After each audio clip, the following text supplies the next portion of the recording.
And hello and welcome to another live stream here on my page, Sports Bonanza John here on YouTube, on Twitch tonight at Sport Guru John. It is the decisive Game 5 of the National League Division Series between the Cubs and the Brewers. The winner heads to the NLCS against the Dodgers. The loser will see their season come to an end. We'll preview this game momentarily, but first I do want to start off with a prayer. Lord Jesus, thank you for this day. And thank you for everything you do for us, Lord. And just please protect all these players tonight and the fans as well. Keep everybody safe and look over all of us, Lord, as we need you looking over us. And we need you, Lord, in all of us. And I ask this and pray this to you in Jesus' name. Amen. All right, it is the decisive Game 5 of the NLDS Cubs and Brewers. Quite the interesting pitching matchup tonight. Two bullpen pitchers getting the start tonight for the Cubs. It's going to be Drew Pomerantz, and the Brewers are countering with Trevor Megill on the mound for this decisive Game 5. So both starters probably will not be around in this game for very long. Megill, the closer on this team this year, he had 30 saves for the Brewers, but he's getting the start tonight against the Cubs. Let's recap this series. The Brewers winning Game 1 of this series, 9-3. A decisive Game 1 win for the Brewers. Pretty decisive Game 2 win in Milwaukee for the Brewers as well. Brewers winning that game 7-3. Then once the scene shifted to Wrigley Field, it was a different story. On Wednesday in Game 3, the Cubs defeated the Brewers 4-3, up 4-0 in that game. They had to hold off a Brewers rally in that game. And then on Thursday, the Cubs tied up the series with a 6-0 shutout, which brings us to the fifth and deciding game of this series. Cubs and the Brewers. Mentioned winner to the NLCS against the Dodgers. Loser will see their season come to an end. Brewers a 97-win team. The Cubs a 92-win team. Brewers finished 5 ahead of the Cubs this season. But they are heading to the decisive Game 5. Here is the lineup the Cubs will send out against Trevor Megill, the starting pitcher, Trevor Megill. Michael Busch at first base will lead off. Nico Horner at second base will bat second. Kyle Tucker DHing tonight for the Cubs. He'll bat third. Seiya Suzuki in right field will bat fourth. Ian Happ in left field bats fifth. Carson Kelly, the catcher, will bat sixth. Pete Crow Armstrong in center field batting seventh. Dansby Swanson, the shortstop, will bat eighth. And Matt Shaw at third base batting ninth and rounding out the Cubs batting order. Busch, Horner, Tucker, Suzuki, Happ, Kelly, Crow Armstrong, Swanson, and Shaw. The Cubs batting order for this Game 5. And Trevor Megill, mentioned getting the start this year. 6-3 record, had 30 saves. He was their closer this year. 2.49 ERA, walked 17, struck out 60 in 47 innings. So the Brewers' regular season closer getting the Game 5 start on the mound. So you get the feeling it's going to be a heavy, heavy bullpen game for both these teams tonight in a raucous Milwaukee Brewers crowd at American Family Field.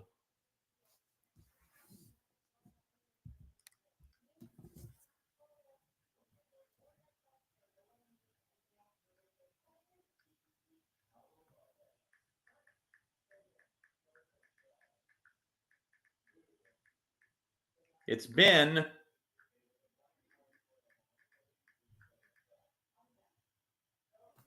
a little while since the Brewers won a postseason series.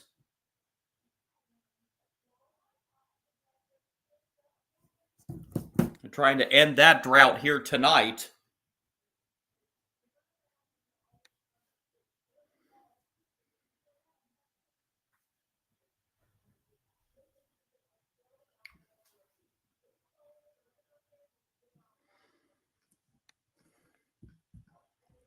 a Brewers team that has also never won the World Series. They have been, but they have never been able to win it. Of course, the Cubs won it back in 2016. It was only a 108-year drought between their 2016 World Series title and their previous one in 1908.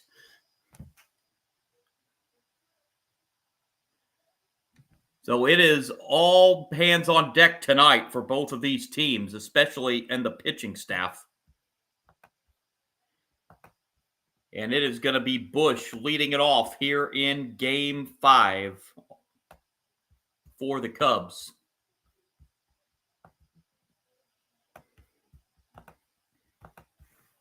Bush in the regular season hit .261, 34 home runs. He drove in 90. He was the Cubs' leader in home runs this year.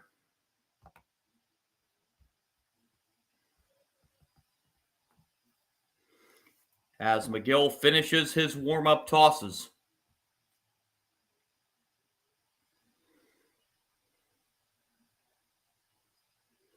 And the first pitch of the decisive Game 5 in Milwaukee. Strike one.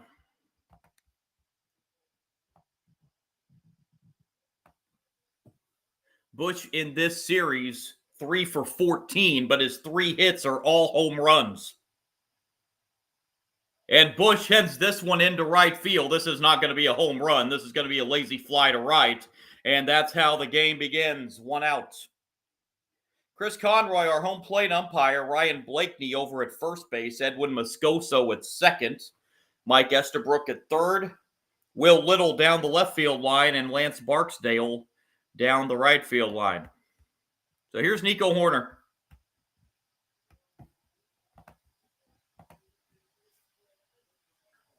Pitch to Hoerner's outside, ball 1. Hoerner this season, .297 hitter, 7 home runs, 61 runs batted in. Hitting 8 for 17 in the division series and over 400 average in this series. And Hoerner takes on the inside corner, strike 1. Hoerner was the Cubs' leader in batting average this year.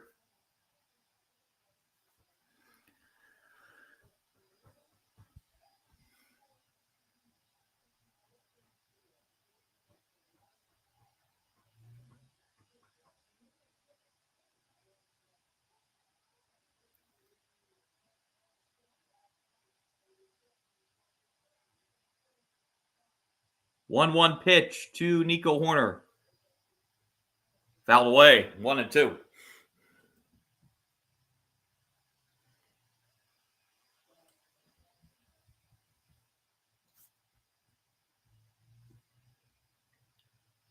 One-two pitch on the way from McGill to Nico Hoerner.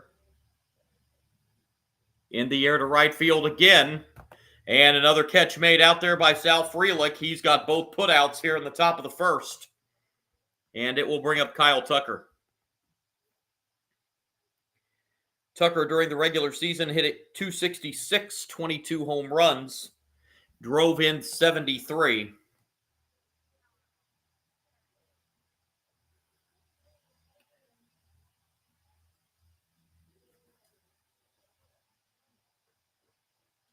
Tucker steps up with 2 out, nobody on here in the Cubs' first inning.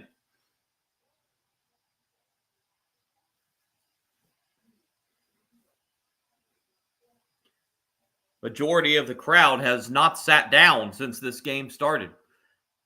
Pitch to Tucker's high, ball 1.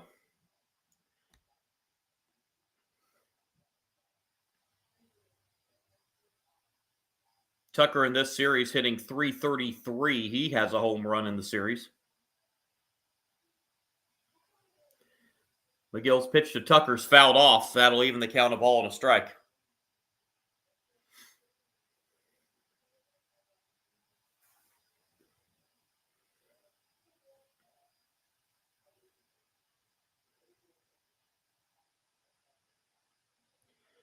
One pitch on the way from McGill to Tucker's downstairs, 2-1.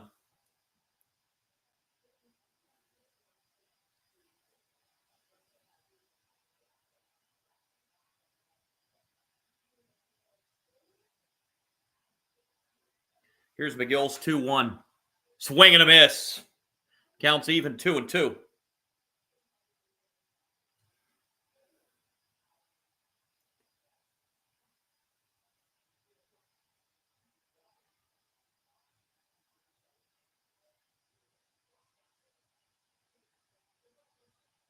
Two-two offering on the way from McGill to Kyle Tucker.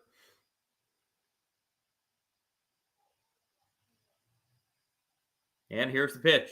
Swing and a miss and a high ball. McGill strikes out Tucker and retires the Cubs 1-2-3 in the first and shows a little emotion going off the field. Bottom one coming. Cubs nothing. Brewers coming up.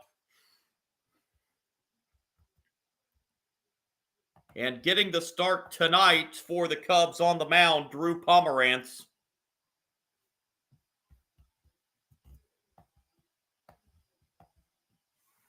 Pomerantz numbers this season in 57 games. He did start 4 games this year. 2-2 record. 2.17 ERA. Walked 15, struck out 57, 49 and 2/3 innings. He was mainly used as a setup man.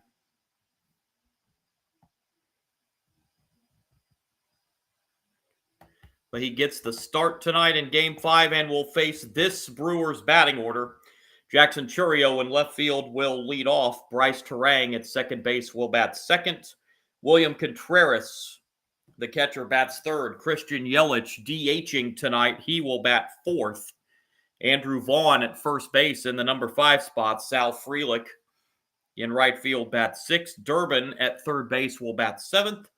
Blake Perkins in center field hitting 8th, and Ortiz, the shortstop, rounding out the batting order for the Brewers. It's Chourio, Terang, Contreras, Yelich, Vaughn, Frelick, Durbin, Perkins, and Ortiz, the lineup for the Milwaukee Brewers tonight. Against Drew Pomerantz.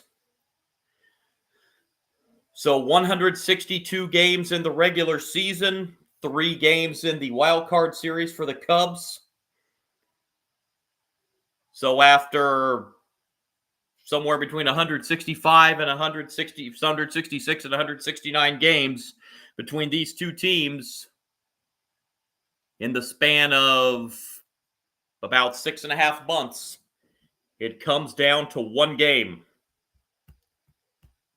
Winner faces the Dodgers in the NLCS. The loser sees their season come to a close. NLCS will get underway on Monday. If the Cubs win this game, the Dodgers will have home field. If the Brewers win this game, the Brewers will have home field in that series. So here's Jackson Chourio leading it off here in the bottom of the first. Chourio this season was a .270 hitter, 21 home runs, 78 runs batted in.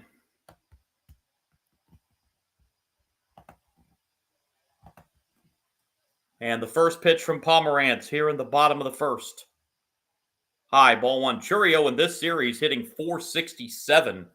He's 7 for 15. He's drove in 6 runs in the division series.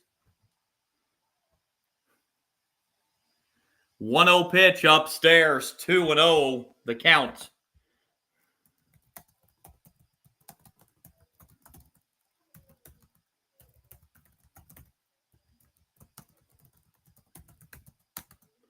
Swing and a miss on a 2-0 pitch.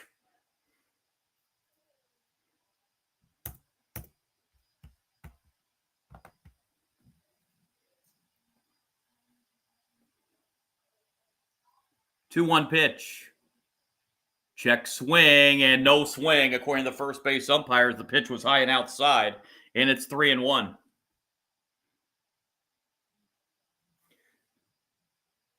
My buddy Bill back on the live chat tonight. Good to hear from you, bud. 3-1 is fouled back, and this is a full count now on Jackson Chourio leading it off in the bottom of the first.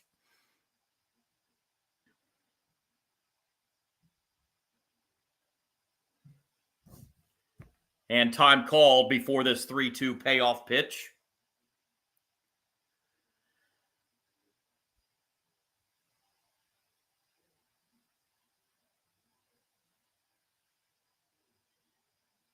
Payoff. Chourio fouls it back, and we'll do another 3-2 pitch.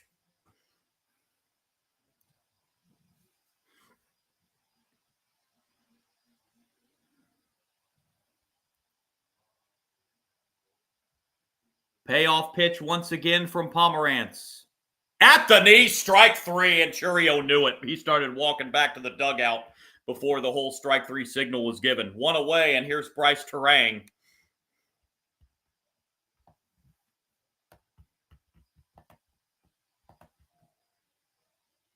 Terang this season, a .288 hitter, 18 home runs, 81 runs batted in. But hitting just .125 in this series. Swing and a miss here, strike 1.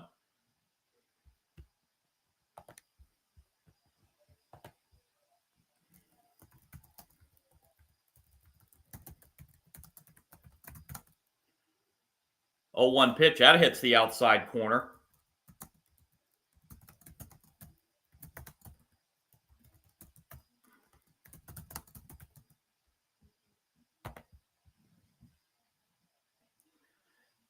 Oh, 2 pitch to Terang. Fouled away.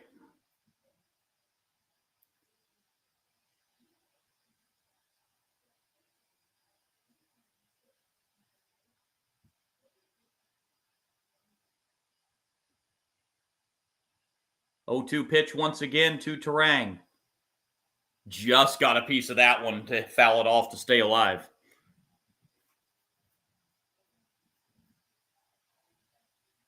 Just a defensive swing right there by Terang.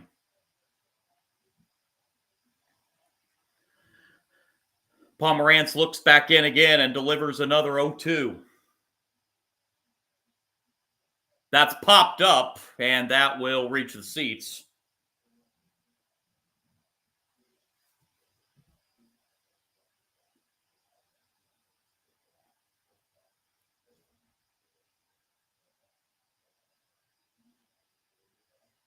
Another 0-2 pitch. That's in the air to left. Pete Crow Armstrong calling off. And that's out number 2. Pete Crow Armstrong and Ian Happ were making a run for it, and then Pete Crow Armstrong called off Happ. And we already see action in the Brewers bullpen and the Cubs bullpen.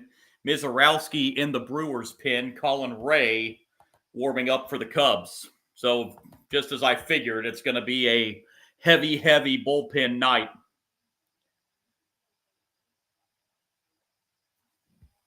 Batter's William Contreras, who swings and misses for strike 1.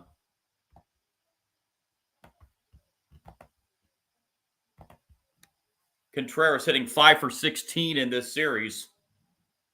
Takes down low, 1-1. Contreras hit .260 in the regular season. 17 home runs, 76 runs batted in.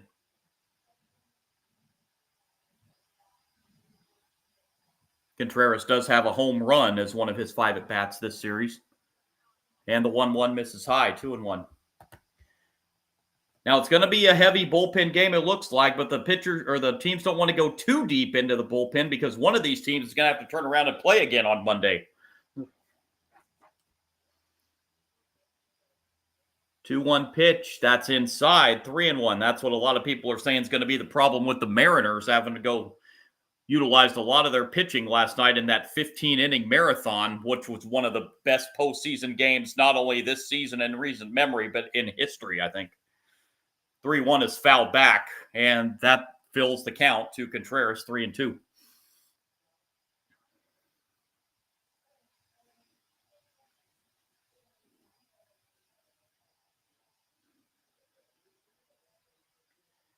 Contreras awaits Pomerantz's payoff pitch, and Contreras sends it into left center field. Pete Crow Armstrong back, it's gone!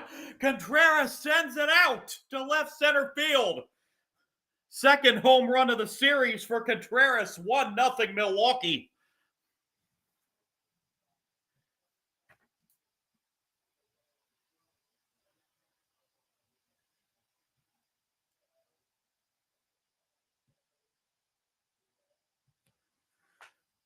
And the Brewers strike first here in Game 5.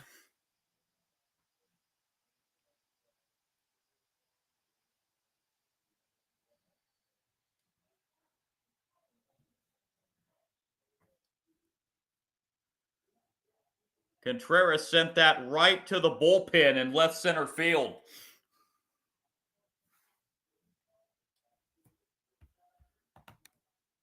Christian Yelich, the batter.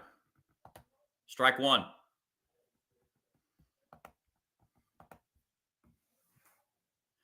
Yelich this year a .264 hitter, 29 home runs, 103 runs batted in. Swing and a miss here, and Yelich down the count 0-2. Yelich this series hitting .333.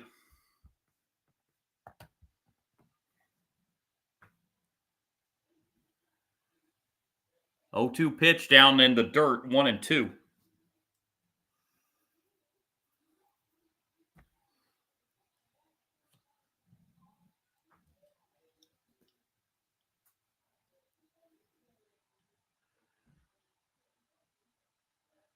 One-two pitch. That's lined into right field, but caught. Nice catch there at first base by Bush. It looked like it was going into right field, but Bush smeared it and limits the damage to the Contreras home run.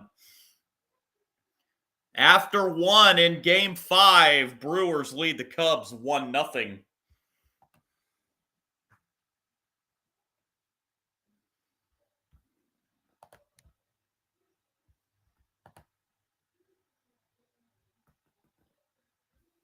So have we seen McGill go as far as he's going to go tonight?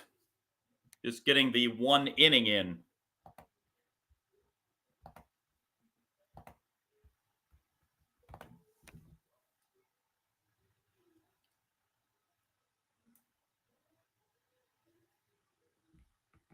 Seiya Suzuki will be the leadoff hitter for the Cubs here in the second.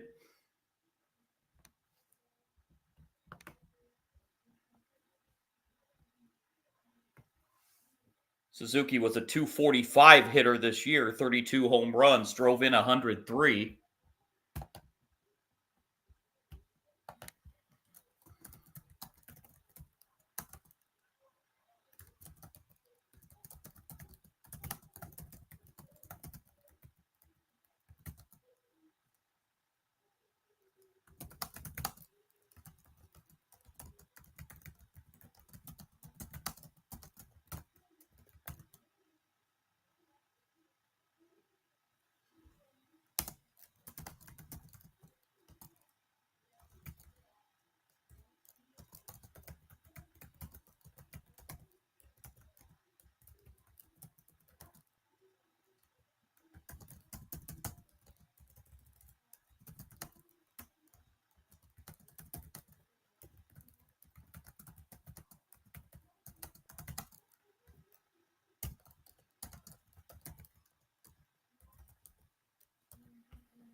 So it is going to be Mizorowski coming in to pitch for the Brewers here in the second inning.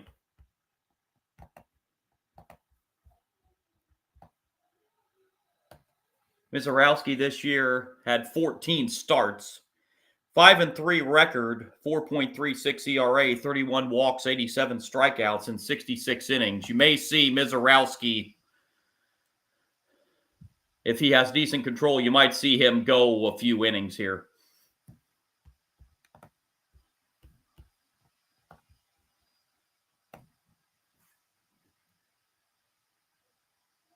He will face Suzuki to lead off the Cubs second.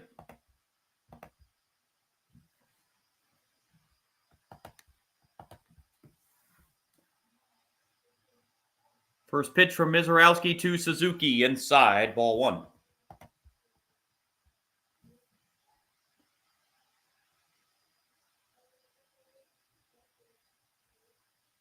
Mizorowski pitched 3 innings in Game 2 of this series. Suzuki sends this one in the air to right center. Back it goes, and that's going to go. Suzuki sends it out to right center into the Cubs bullpen. And this game is tied at 1. Suzuki's third home run of the postseason. 1-1 in the second.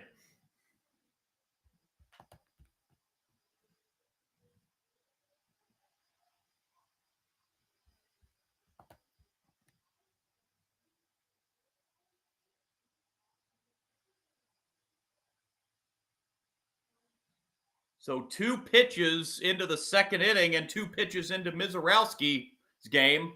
It's 1-1.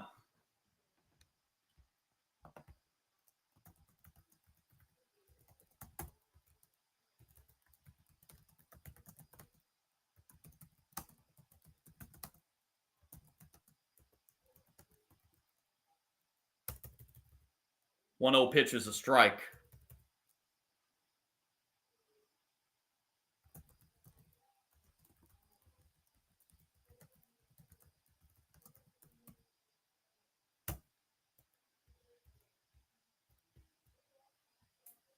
One is outside.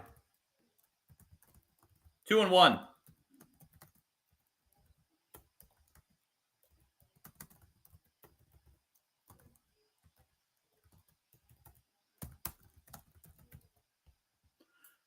Two-one swing and a miss by Ian Happ.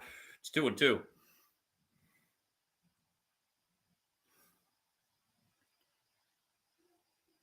Happ is hitting just 115 in the postseason. He has really struggled in the playoffs. Takes outside here, and the count is full, 3-2.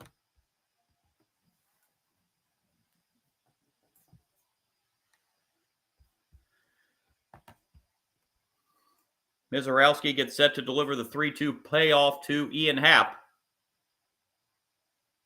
On the ground to second. Easy play here. And the throw to first in time for the first out here in the top of the second inning. Brings up Carson Kelly. Kelly this year a .249 hitter, 17 home runs. He drove in 50 in the regular season.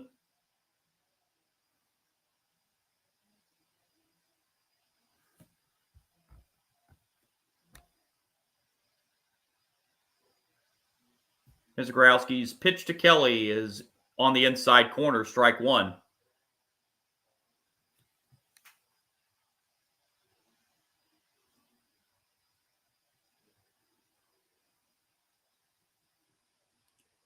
Strike one pitch from Mizorowski to Kelly. Line foul and Kelly in an 0-2 hole.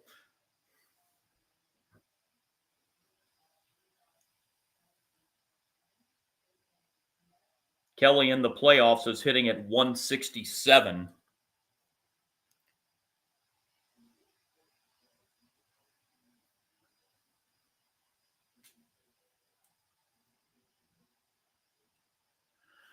.02 pitch to Carson Kelly. Left's lined into left center field. Coming on and playing it on a hop in left field is Jackson Chourio, and Carson Kelly has a one-out single here in the Cubs' second. Bringing up the batter, Pete Crow Armstrong.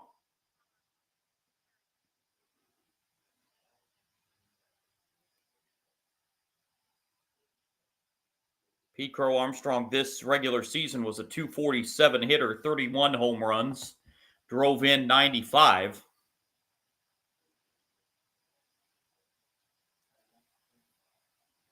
Mizorowski looks over at Kelly at first base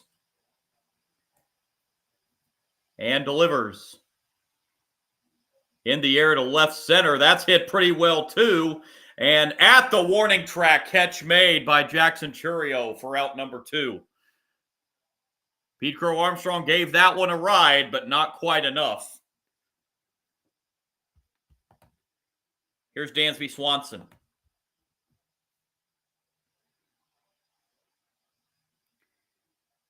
Swanson hit .244 this year, 24 home runs, drove in 77.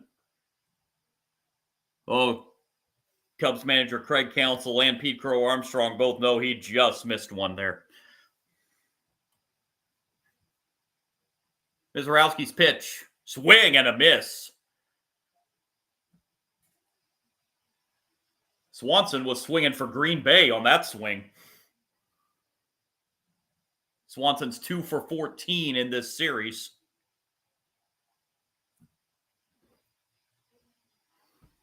Strike one pitch way high, 100 miles an hour on the fastball. Counts even 1-1.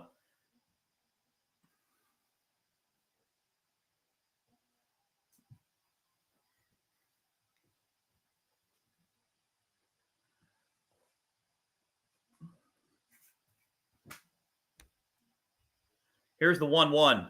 Swing and a miss. Another hard swing by Swanson. 1-2.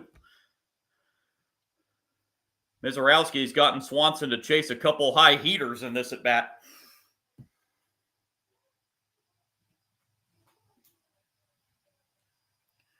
Swanson steps in. 1-2 pitch from Mizorowski. Swing and a miss. Swanson goes down. Swung at 3 high ones. And that does it for the Cubs in the second. But a Suzuki home run has tied it. And we go to the bottom of the second. Game 5 tied at 1.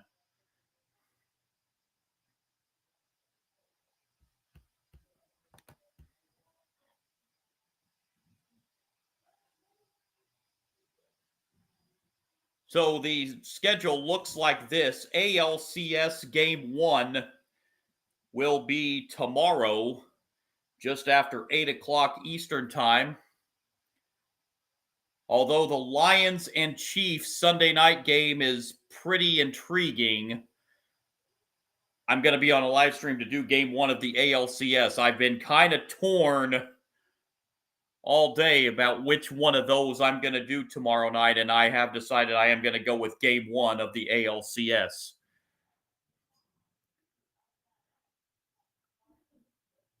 And then also we'll be on the live stream for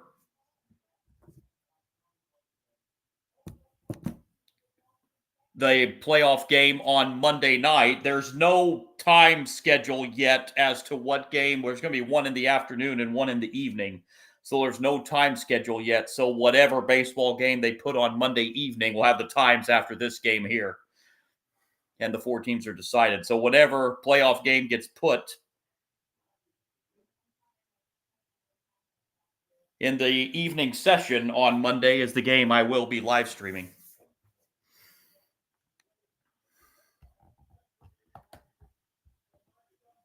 Boy, what a classic between the Tigers and the Mariners last night. That game didn't get over here local time where I am till almost 1:30 in the morning, but I was up and intensely watching that game. I had a prior commitment, so I could not go on the live stream last night, and that's unfortunate. Way it was. So I got home about the 8th inning or so and stayed up until that game ended.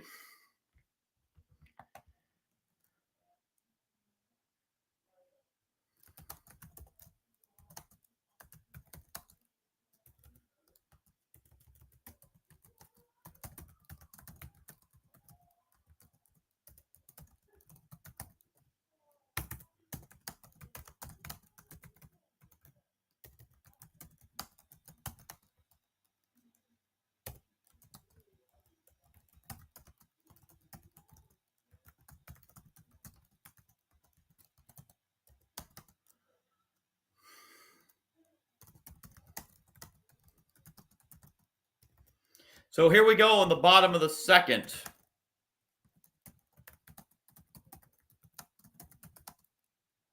And the first pitch is fouled back for strike 1.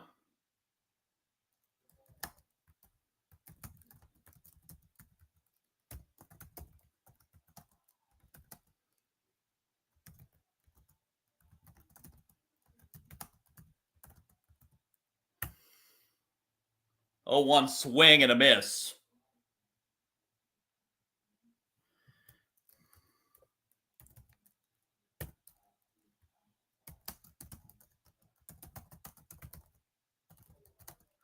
Oh, 2 pitch. Just missed the outside corner, 1-2.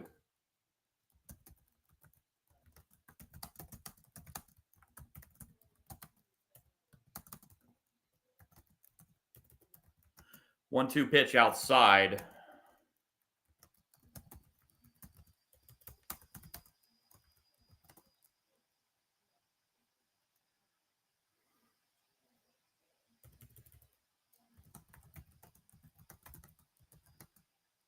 Two-two pitch, that misses outside, and the count runs full.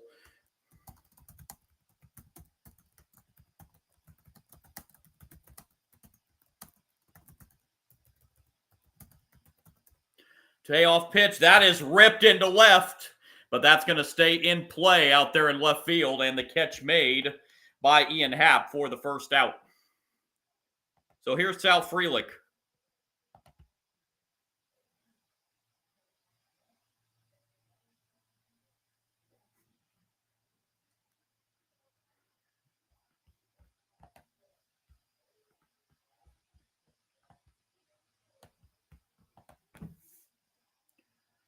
Pitch to Frelick is a strike. Frelick this year, a .288 hitter, 12 home runs. He drove in 63. He was the Brewers' batting average leader this year, and Frelick fouls it off first base side. Frelick in this series hitting .214, 3 for 14.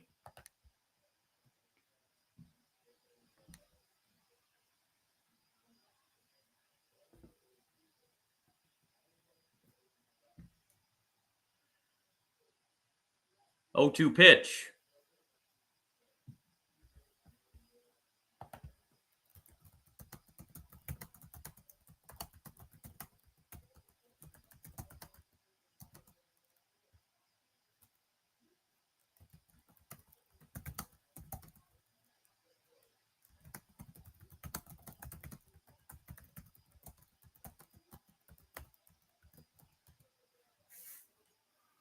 .02 pitch. Fouled away.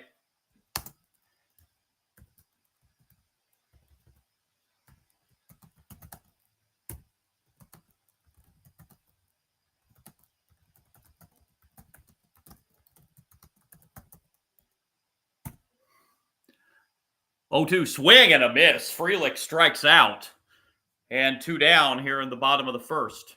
Or bottom of the second. By the way, I forgot to mention Colin Ray is in to pitch for the Cubs here in the second inning. So both starters go only 1 inning in this game. Here's Durbin with 2 outs.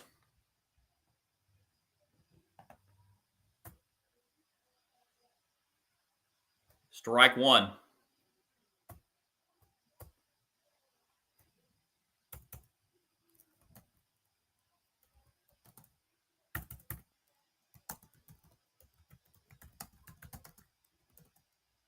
That pitch up the middle and through for a base hit. Durbin is aboard with a 2-out single to center. And it will bring up Blake Perkins.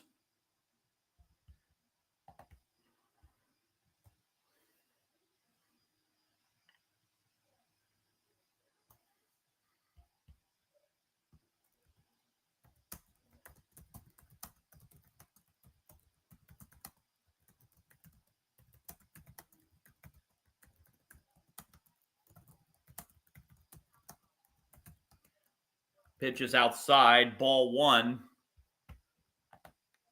to the number 8 hitter, Perkins, who's hitting 3 for 12 in this series.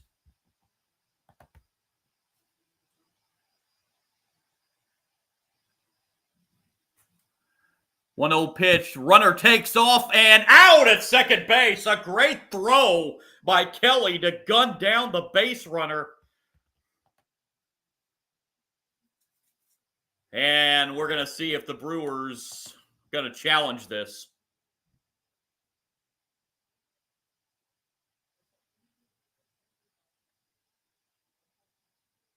And they say no. And that's going to end the bottom of the second. Durbin gunned down. Oh, I think he was in there. I think the Brewers maybe should have challenged that. But no challenge, and that does it for the second. We go to the third. Now, wait a minute. Maybe they are challenging. I thought I saw the coach that was on the replay phone, I thought, give the no signal. But now it looks like we may have a replay. And we are going to have a replay. And this one's going to get overturned, I think.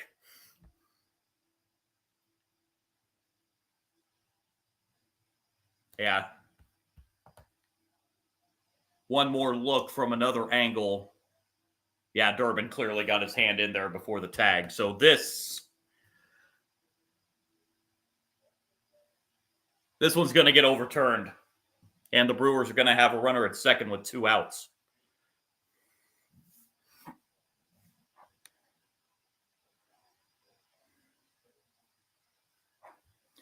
I could have swore I saw the coach on the phone give the no signal on the replay, but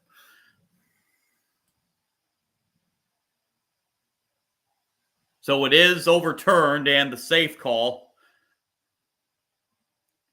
And now the Brewers are running a scoring position with 2 outs. And the pitch to Perkins. Strike. Now 2-1.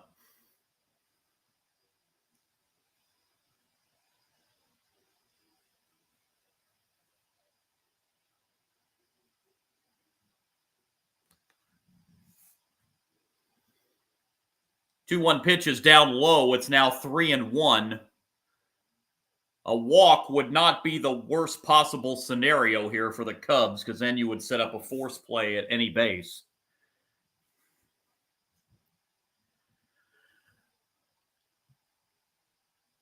Here's the 3-1. In the air to center. Pete Crow Armstrong on the edge of the warning track, and the Cubs are out of the inning anyways. Brewers strand 1 at second. Now we head to the third. Cubs and Brewers tied at 1 in the decisive Game 5.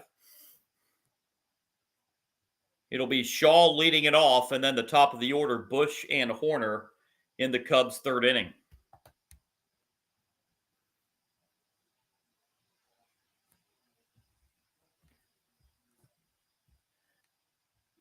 Well, get on into some other sports news real quick and give a update on some college football games today. And the big game of the day was up in Eugene, Oregon, and the Indiana Hoosiers go into Eugene and knock off the Ducks today, 30-20. What a win for Curt Cignetti and Indiana. They had a lot of doubters going in, like, was last year a fluke? Are they really going to be a contender in college football? They had a lot of doubters this year before the season started. I have to raise my hand. I was one of them, but I am not now. Hardly any team can go into Eugene, Oregon and win, but the Hoosiers did it today.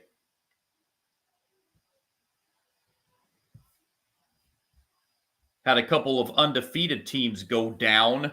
North Texas last night, losing to South Florida, and today Missouri lost their first game as they fell in a tight one to Alabama, and also number 6, Oklahoma, going down today in the Red River rivalry game against Texas. Texas winning that game 23-6.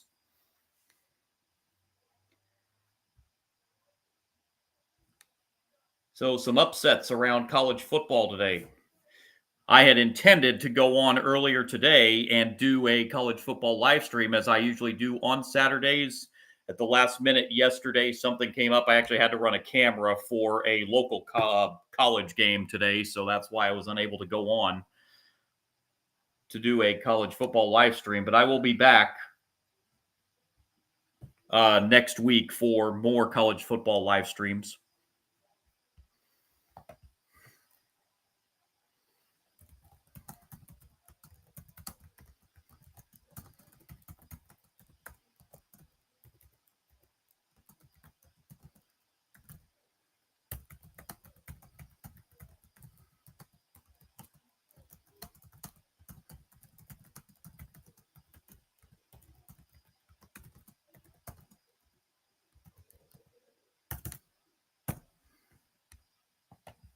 So the top 25 ranking should look very interesting next week. I think it's very, very, very good possibility you could see Indiana move up to 3 with their win at Oregon. Here we go in this one. Top of the third, Matt Shaw leading off and takes a strike, 0-1.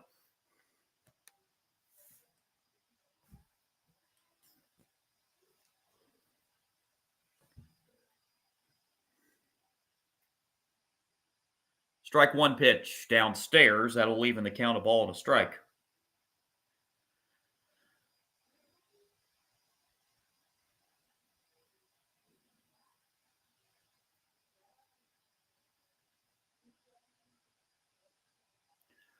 Shaw looks in, and the 1-1 pitch.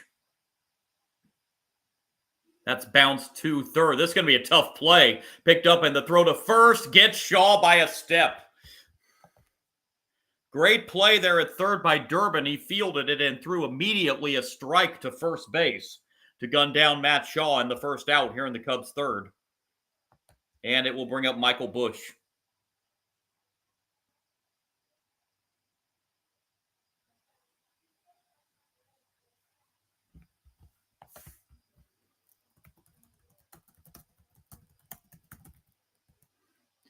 And strike one.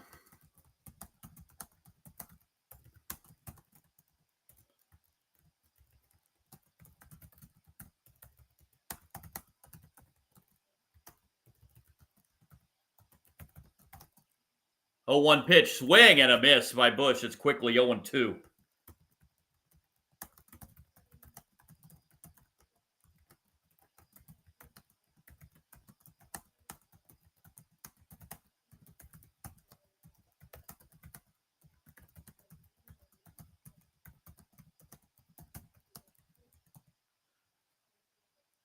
Strike 2 pitch to Michael Busch outside, 1-2.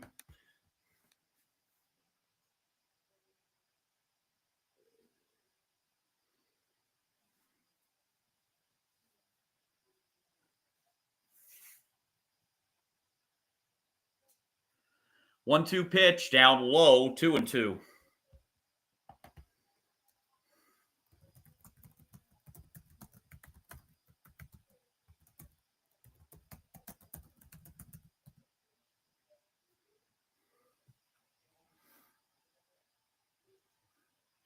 Two-two pitch. In the air to left, barely having to move out there, Jackson Chourio, and he's under it for out number 2 in the Cubs' third inning.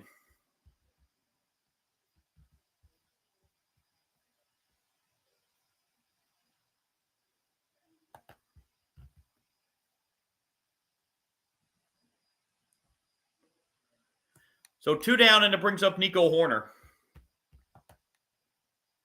Flew out his first time up.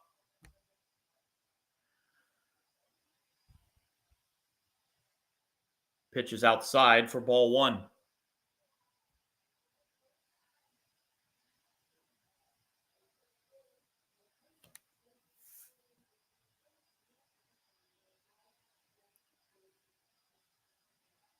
One-0 pitch.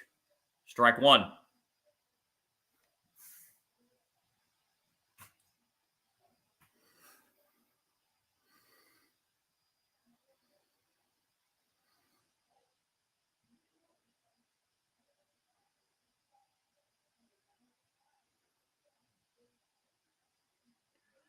One on the way to Nico Hoerner.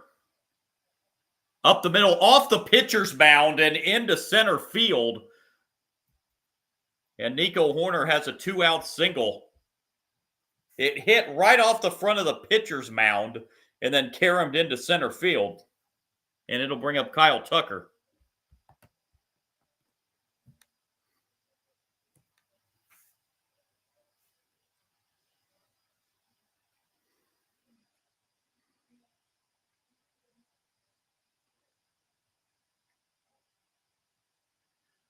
Hoerner at first with 2 outs. And the pitch to Tucker, right down the middle, strike 1.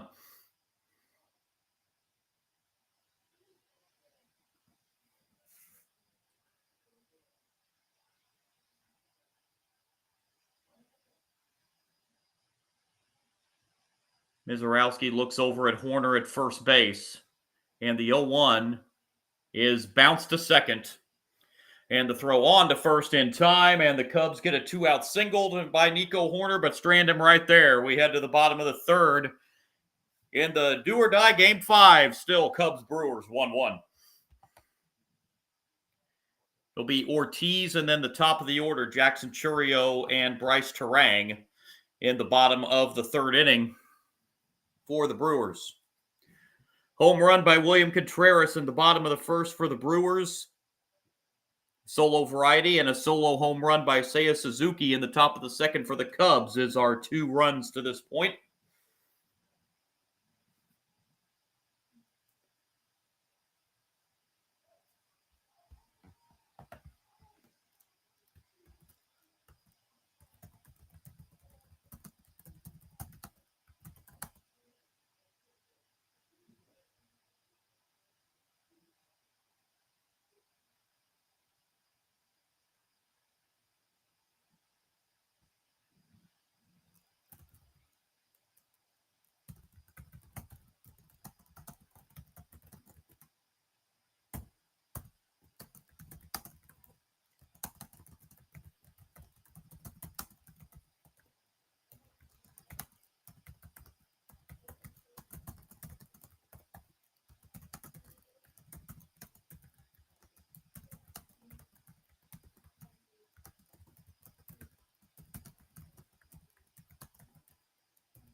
So Ortiz leads off the bottom of the third for the Brewers.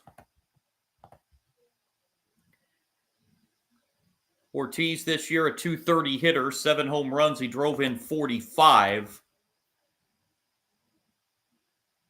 In this series, Ortiz is hitting .200.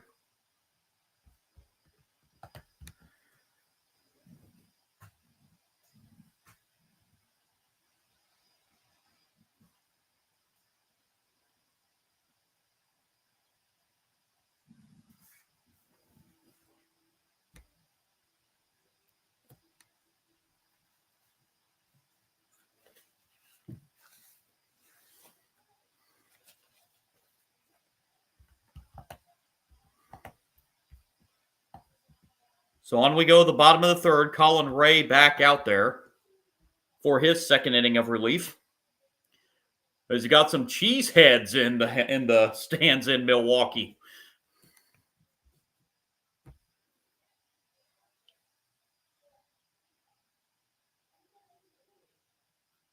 Ray back to work, facing Ortiz here in the bottom of the third. First pitch on the ground to short. Picked up by Swanson. High throw to first. It pulls Michael Busch off the bag, and Ortiz is safe. That's going to be an E6. It's a routine ground ball to Dansby Swanson, but he threw it high. And the Brewers have the leadoff man on.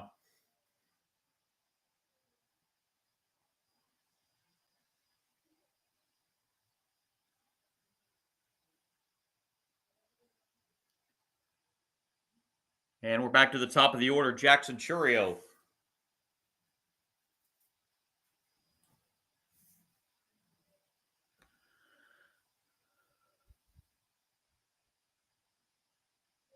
Chourio fouls it back, strike one. Chourio struck out his first time.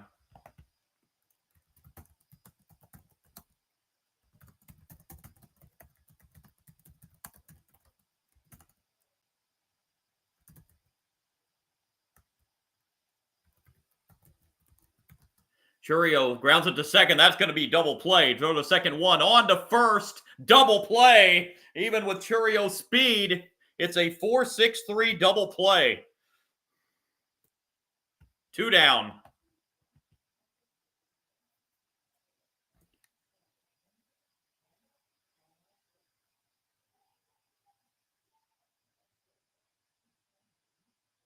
So Horner fielded the ball at second, threw immediately to Swanson covering second, and Swanson avoided the tag and was able to get it to first. So now 2 outs, nobody on, and the batter's Bryce Terang.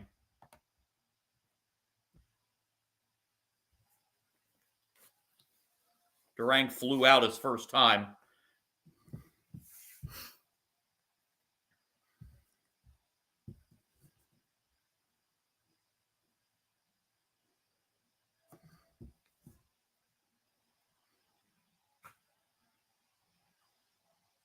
One the pitch. Outside, 2-1.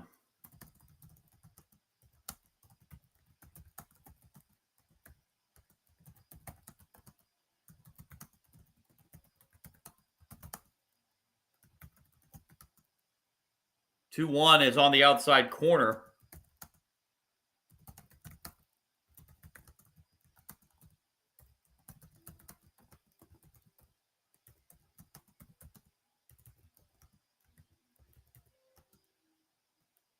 Two pitch is outside and a full count.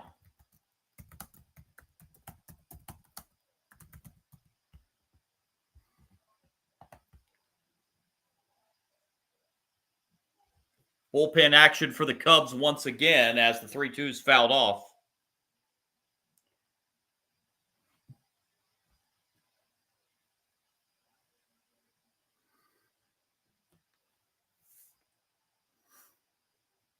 Another 3-2 payoff from Ray to Terang. Swing and a miss, strike 3.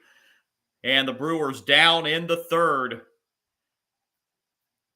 An error, a double play, and a strikeout. It ends the third. We head to the fourth.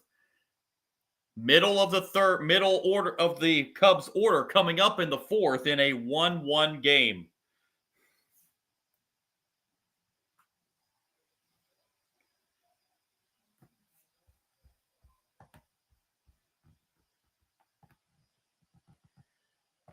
So both starters tonight went just one inning. Trevor McGill for the Brewers had a strikeout, and Drew Pomerantz for the Cubs gave up the home run to Contreras. And then Mizorowski and Ray have come in for the Brewers and Cubs respectively and have went the last two innings.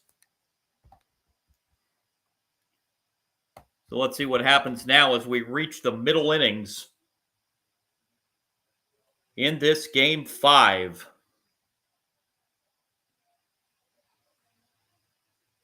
So after this game tonight, we will be down to 4 in the Major League playoffs. We started at 12 about 12 days ago.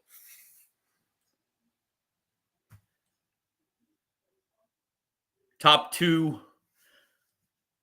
seeds in the American League make it through to the LCS.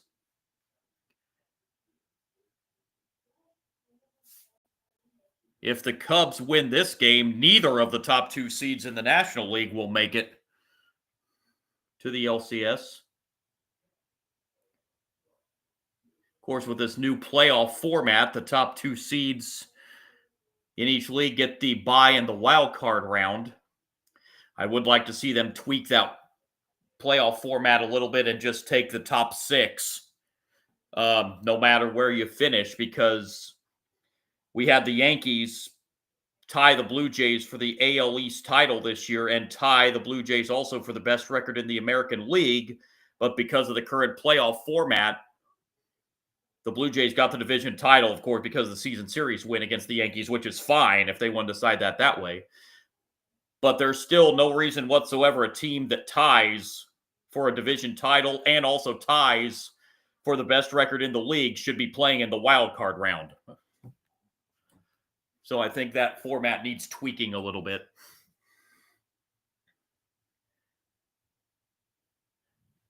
So we head here to the top of the fourth. It's going to be Suzuki leading off, who hit the home run in the second inning. And Mizorowski will be back out for his third inning of relief.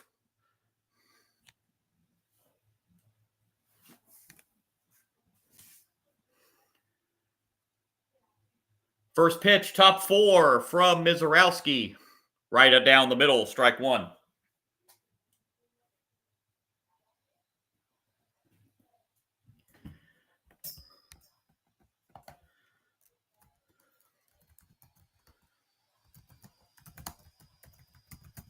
The 0-1 pitch is down low.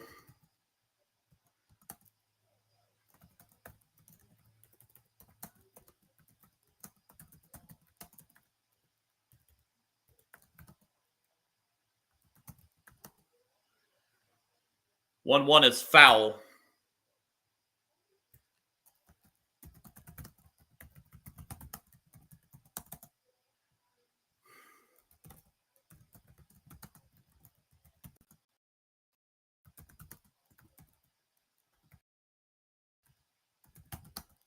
One-two pitch to Suzuki is high in the air to right. That could be trouble. Nope, it's caught out there in right field. It looked like it might drop there in no man's land out there, but it held up long enough for the catch for Sal Frelick for out number 1.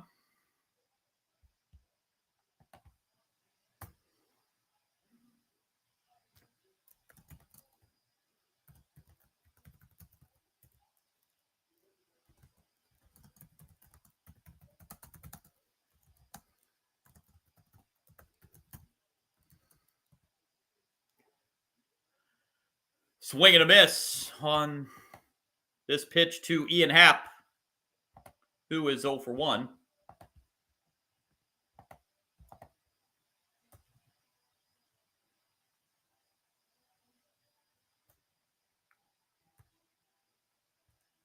A 1 pitch is outside, 1-1.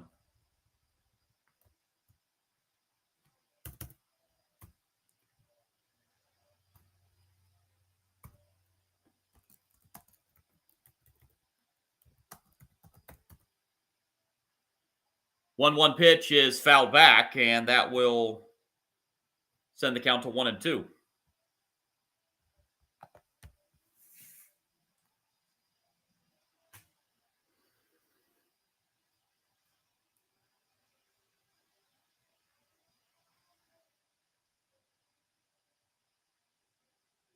One-two pitch from Mizorowski to Happ outside, 2-2. I think Mizorowski and some of the Brewer fans thought it was strike three, but it was clearly outside.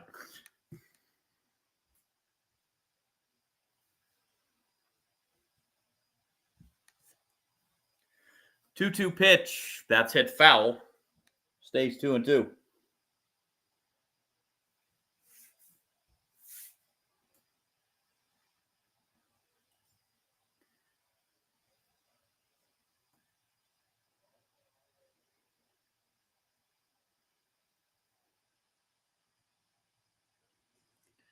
Two-two pitch outside and went around, according to third base umpire.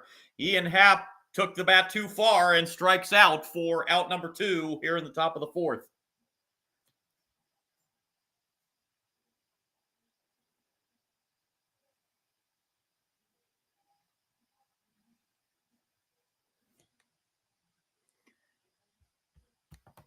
And it will bring up Carson Kelly,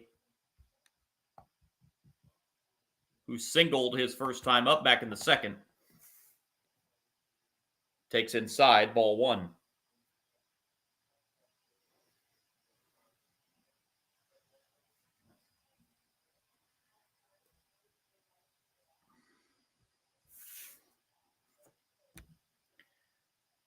One-oh pitch. In the air to right, Frelick is there, and the Cubs are retired 1-2-3 in the top of the fourth. On we go to the bottom of the fourth.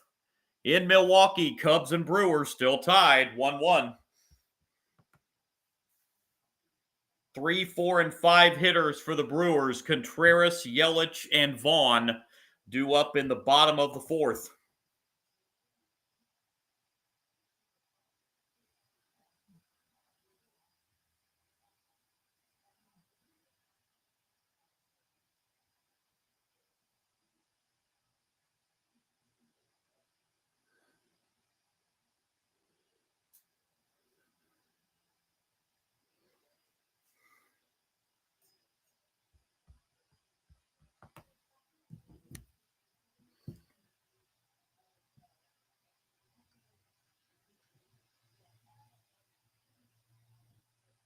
Pitching matchup for Game 1 of the ALCS tomorrow has been set. Everybody's like, who's going to pitch for the Mariners tomorrow, since they had that deep pitching game last night in that 15-inning affair. It's going to be Bryce Miller getting the start for the Mariners tomorrow night. Kevin Gossman will be the starting pitcher for the Blue Jays in Game 1 again. That game tomorrow, just after 8 o'clock Eastern Time, first pitch for Game 1 of the ALCS. Blue Jays team that has not won the World Series in 32 years. Of course, they went back-to-back there in 1992 and 1993. A Mariners team that has never won nor has never been to the World Series. So they are looking for some history. Of course, the Dodgers, going for back-to-back championships. That hasn't been done in over a quarter of a century. The late 90s and early 2000s Yankees teams. Last team to repeat as World Series champions. And, of course, they would love to send Clayton Kershaw into retirement with back-to-back titles. And, of course, as I mentioned at the outset, Cubs, last 2016, last time they won the World Series. The Brewers have also, just like the Mariners, never won a World Series. They have been once. They did make it back in 1982, but lost to the Cardinals. That's back when they were still in the American League. So a lot of storylines still to be decided in the playoffs as we go to the bottom of the fourth. William Contreras will lead it off.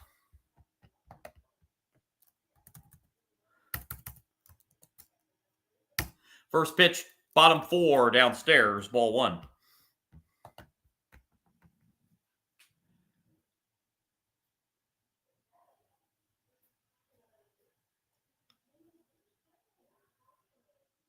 One zero, popped foul. This will be playable for Bush, and he's got it for the first out. Batter is Christian Yelich.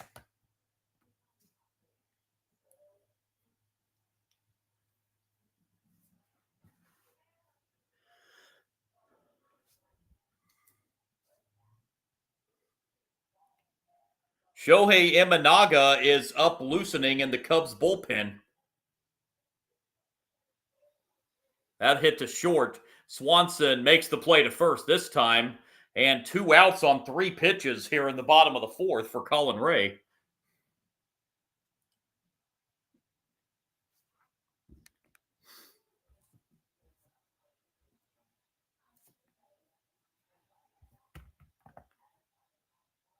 And it brings up Andrew Vaughn.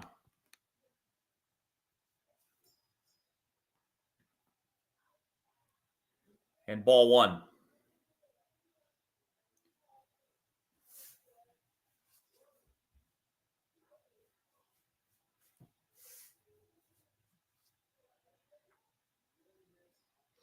Got another shocking score in college football that I'll tell you about after this at the between inning break. 1-1 is outside, 2-1.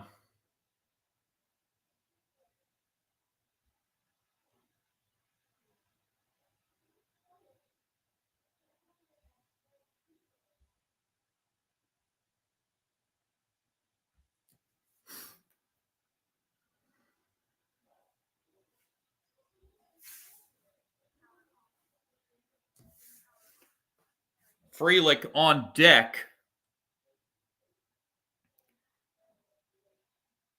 3-1 is a strike.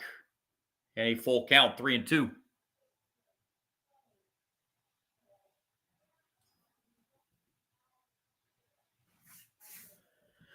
Colin Ray's payoff pitch to Vaughn hit foul, third base side. Count stays 3-2.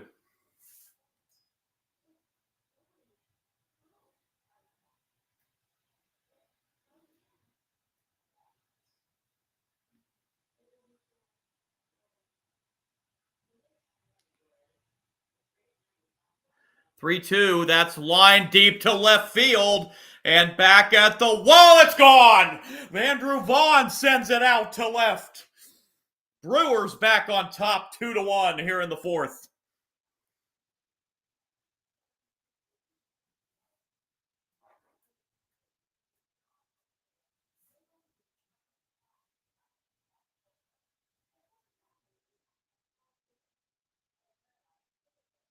And Bernie, the Brewer mascot out there, is it Bernie or Benny?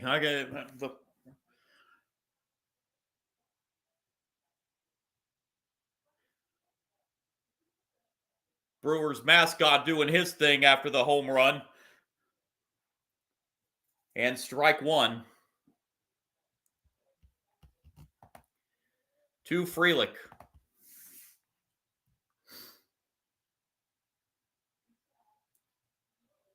0-1 is the strike. It's 0-2.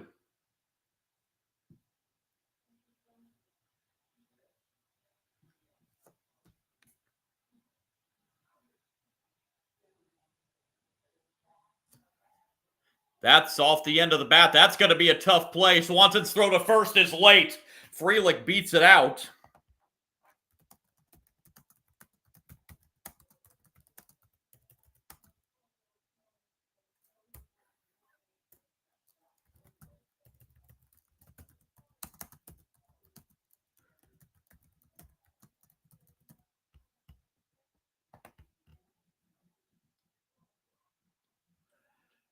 So an infield single for Frelick brings up Durbin.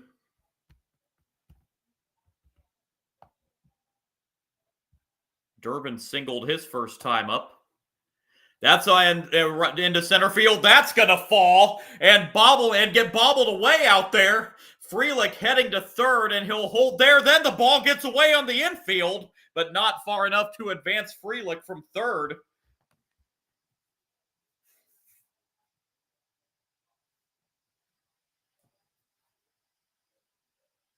It'll be runners at second and third for the Brewers with 2 outs. So Pete Crow Armstrong saw it hit in front of him.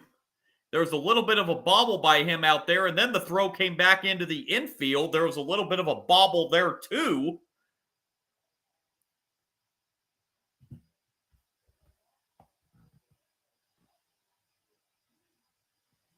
They gave an error on the bobble in center field to Pete Crow Armstrong.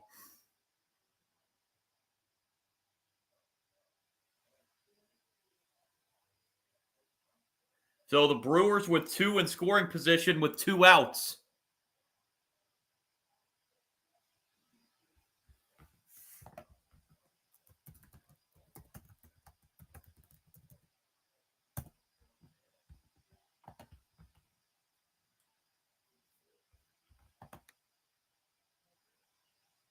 And Blake Perkins steps up.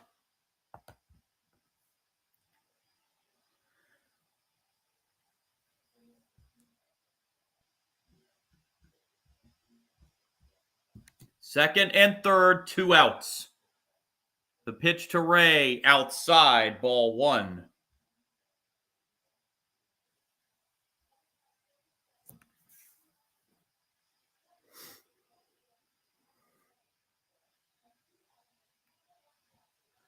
One 0 pitch, that misses outside. It's 2-0. Ortiz is on deck.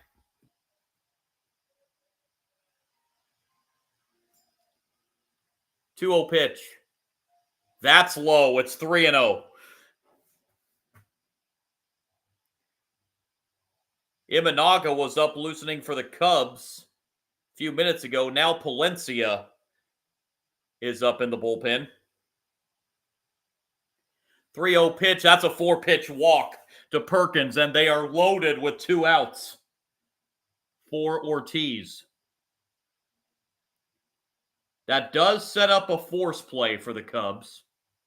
And Craig Counsell is pondering coming out of the dugout to pull Ray, I think. Nope, he's going to let him, but he's staying pat in the dugout, so he's going to let Ray try to get out of this.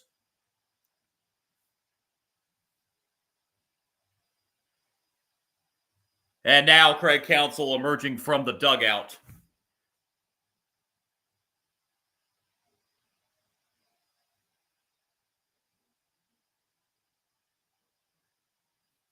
So Ray's coming out after giving up the go-ahead home run, and Palencia's coming in to try to get out of this bases-loaded 2-out jam here in the bottom of the 4th.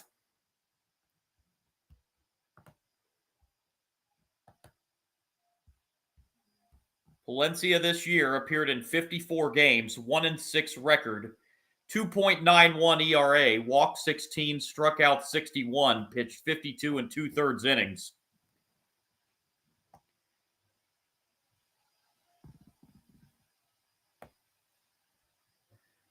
But comes in quite the pickle. Bases loaded, 2 outs.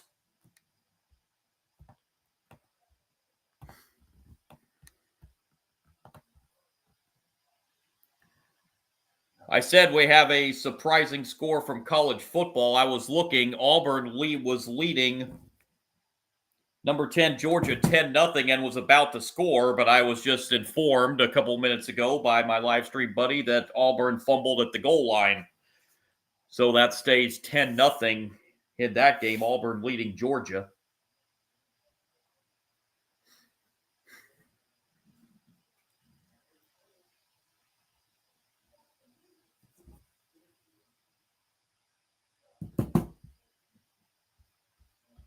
So Palencia trying to get out of this jam and not let the Cubs get any further down than this one-run deficit. And he will face Ortiz with the bases juiced and 2 outs.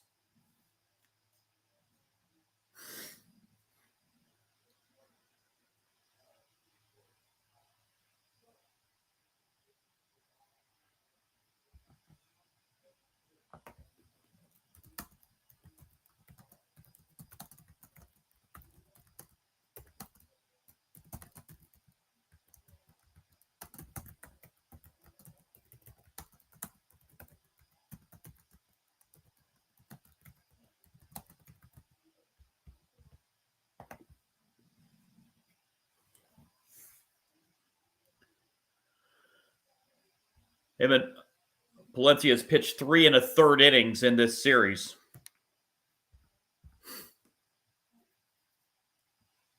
Ortiz the batter, bases loaded, 2 outs. Brewers already the go-ahead run here in the 4th on the home run by Andrew Vaughn.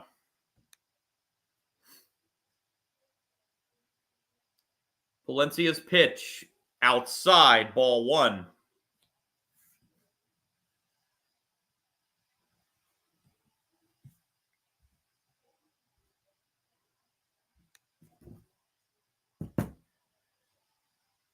Here's the 1-0 pitch from Palencia.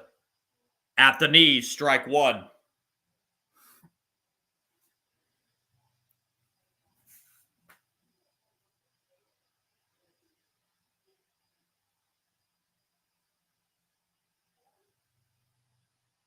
One pitch to Ortiz. Fouled back. It's 1-2. Frelick, the runner at third. Durbin, the runner at second. Perkins, the Brewers runner at first.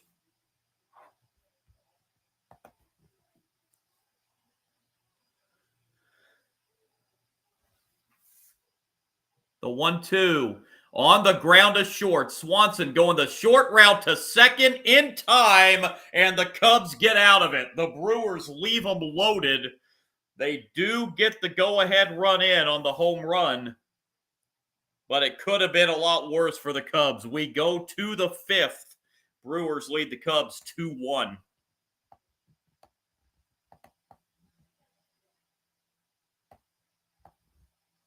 It's going to be the bottom third of the Cubs order. Pete Crow Armstrong, Dansby Swanson, and Matt Shaw due up in the 5th. So the final line on Colin Ray, 2 2/3 innings, gave up 4 hits, gave up the 1 run on the home run to Vaughn, walked 1, struck out 2. He threw 46 pitches.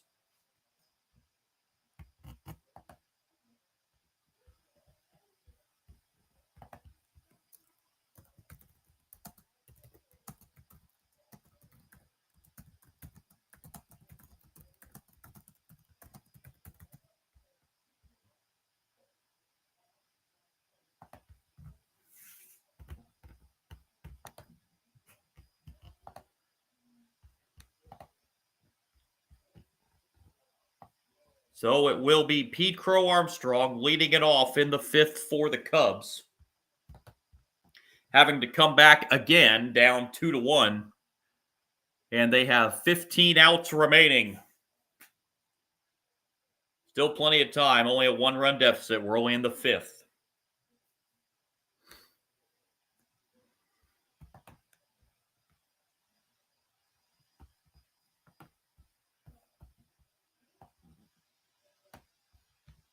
Pete Crow Armstrong 0 for 1 tonight.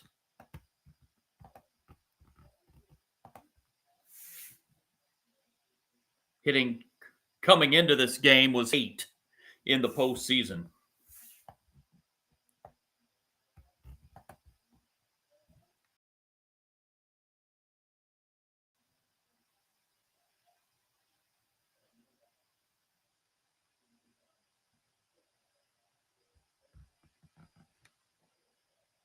We saw the Brewers bullpen loosening up a little bit ago. Still waiting to see if they send Mizorowski back out here for the 5th, or if Mizorowski's night's going to be done.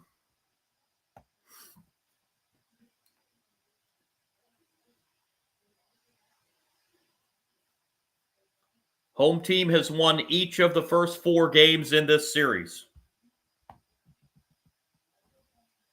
And it is going to be Mizorowski back out again for the 5th.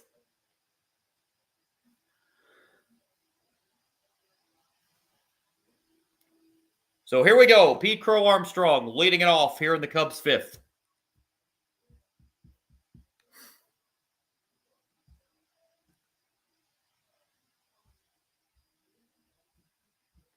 First pitch, top 5, bounced foul, strike 1.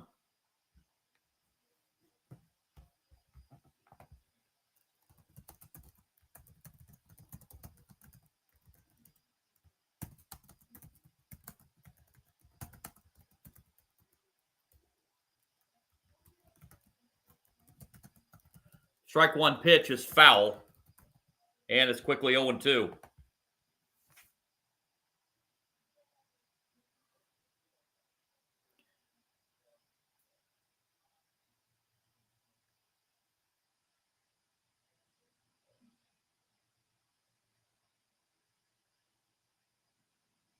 Mizorowski's 0-2, swing and a miss. Pete Crow Armstrong goes down for the first out.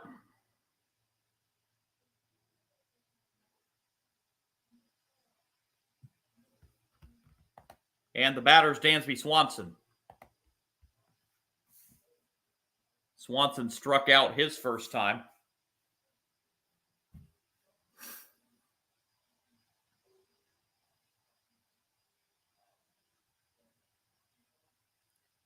Strike 1.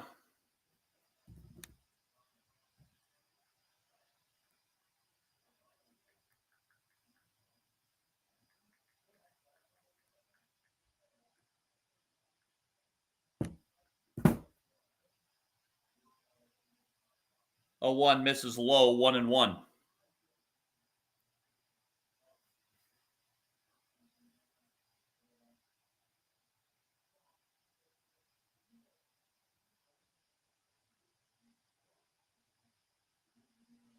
One bounce too short.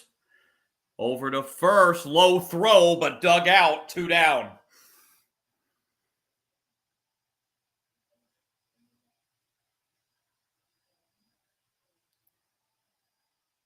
Nice dig out there at first base.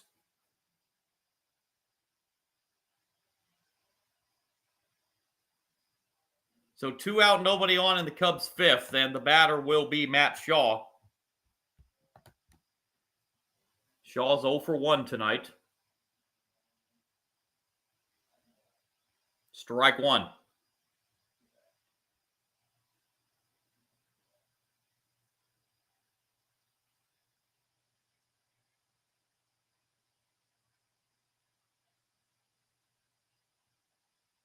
Here's the 0-1. Inside, 1-1.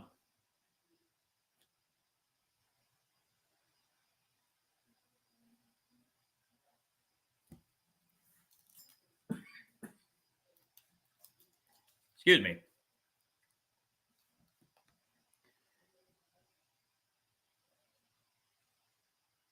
Shaw steps in.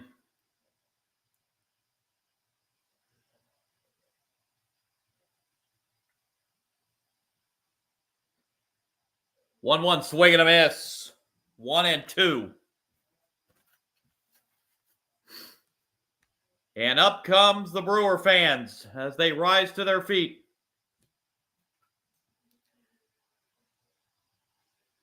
One-two pitch, low, 2-2. Check swing over to first, but no swing, says the first base umpire. Yeah, he held up.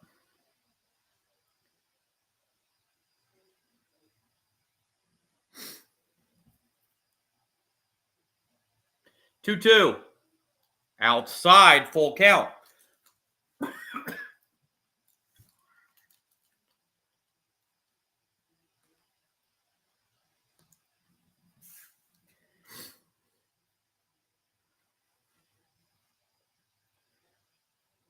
Payoff pitch. Fouled away.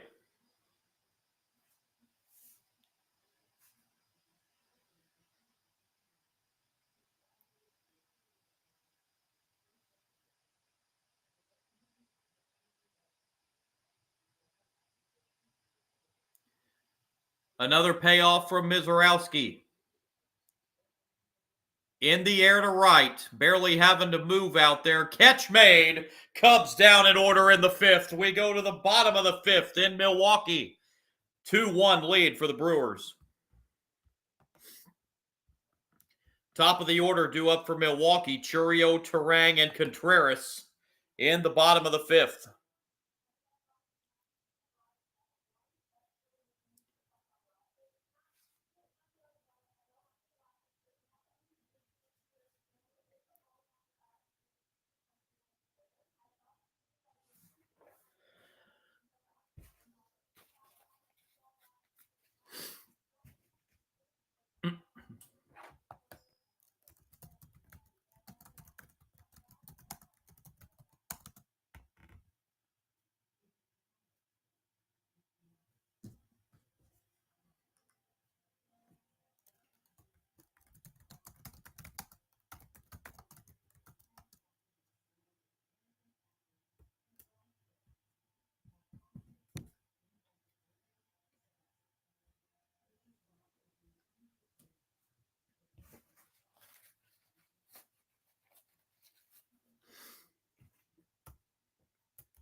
So Jackson Chourio will lead it off here in the bottom of the fifth for the Brewers.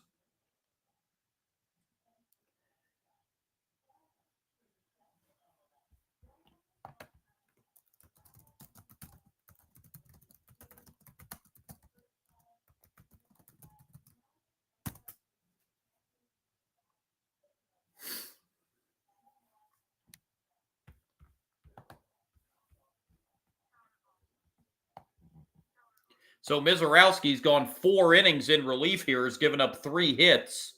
Just the 1 run on the Suzuki homer in the second.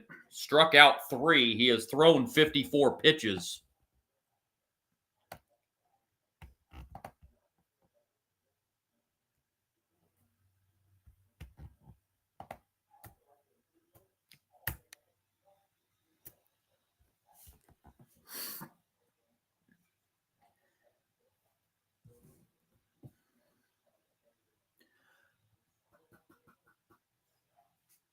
So onward we go.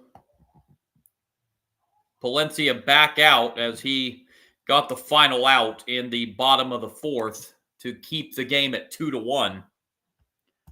Brewers left the bases loaded last inning in the fourth.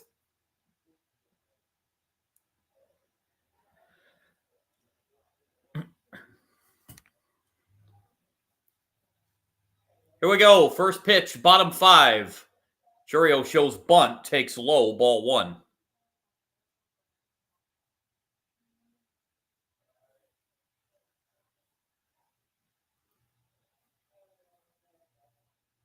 Palencia, the third Cubs pitcher used tonight, and he's behind Chourio 2-0 as that pitch misses high and outside.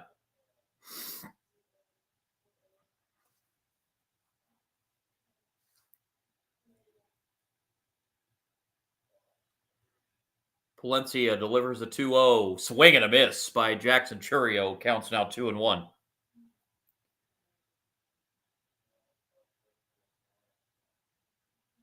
Chourio has struck out and grounded into a double play in his 2 previous at-bats. Here's the 2-1. Chopped foul. That'll even the count 2-2.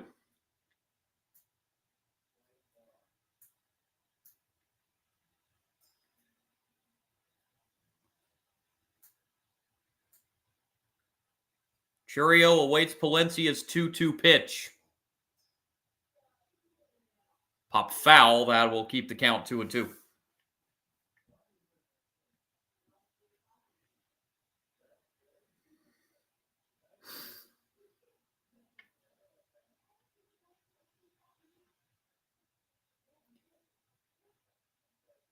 Palencia looks in again and delivers another 2-2 to Jackson Chourio. Upstairs, full count, 3-2.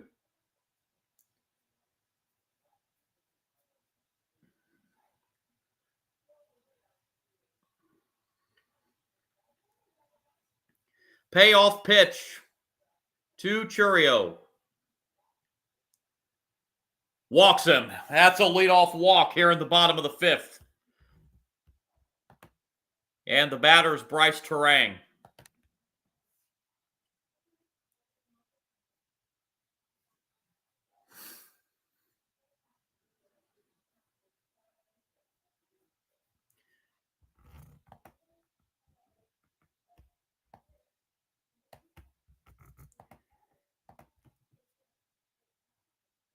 Got Chourio, a speedy base runner at first base. Strike one to Terang.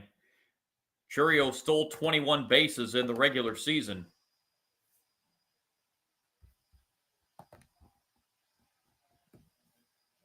Terang's flown out and struck out in his two prior at-bats tonight. 0-1 pitch is down the left field line, and the catch made out there for the first out. And Chourio will stay at first base.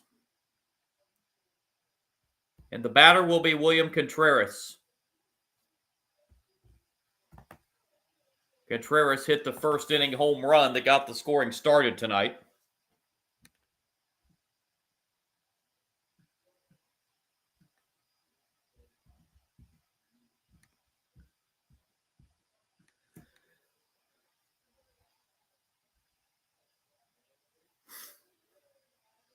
Pitch is inside for ball one to William Contreras.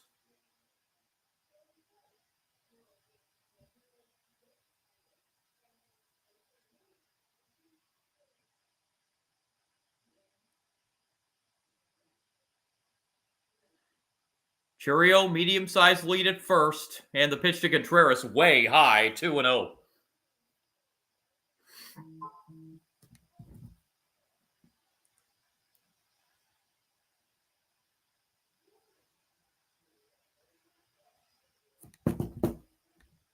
Two-0 pitch.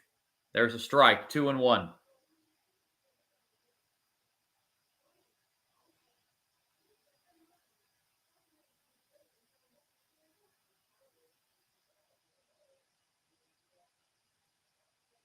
Comes the 2-1 pitch. Line caught, and that's going to be a double play. It was caught by Horner at second base and thrown immediately to first to double off Jackson Chourio.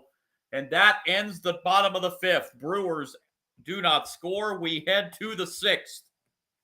It stays the Brewers 2 and the Cubs 1.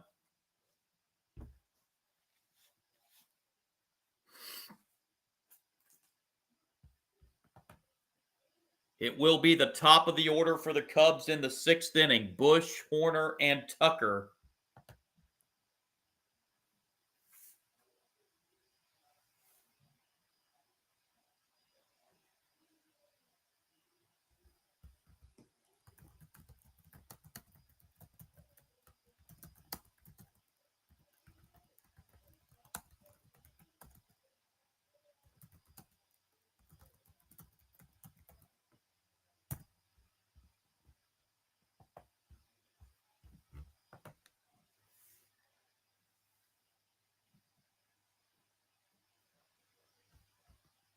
Two runs, 5 hits, no errors for the Brewers. 1 run, 3 hits, 2 errors so far in the game for the Cubs. They have not cost them.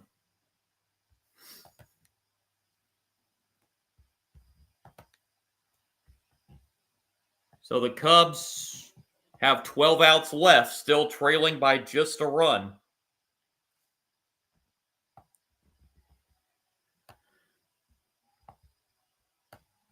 Pitchers of record right now, Mizorowski stands to win this game for the Brewers. Colin Ray would be the pitcher of record on the losing side.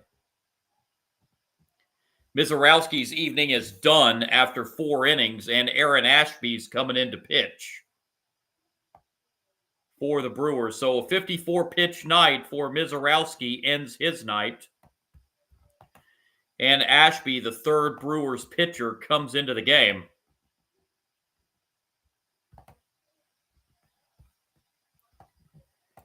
Ashby this season in 43 games, a 5-2 record, 2.16 ERA, walked 24, struck out 76 in 66 and 2/3 innings. Ashby in this series has now appeared in 4 of the 5 games. He's pitched 4 1/3 innings. His ERA this series is 6.23. He's been a little, I don't want to say wild, but he's been a little shaky, to say the least. 4 walks, 3 strikeouts. He's given up a home run.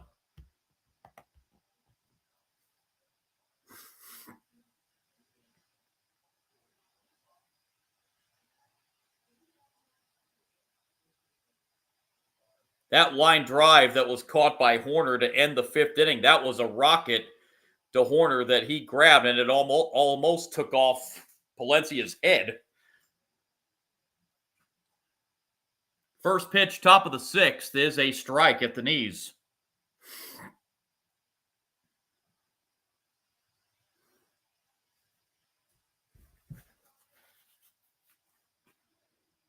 Strike 1 pitch to Bush, up the middle, through into center field for a base hit. And Michael Bush, a leadoff single here in the top of the 6th. He represents the tying run, and the batter will be Nico Horner.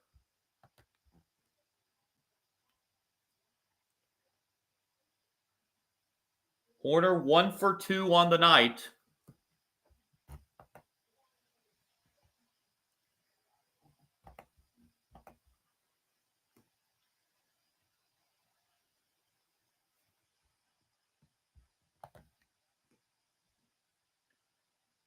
Pitch to Horner's inside, ball 1.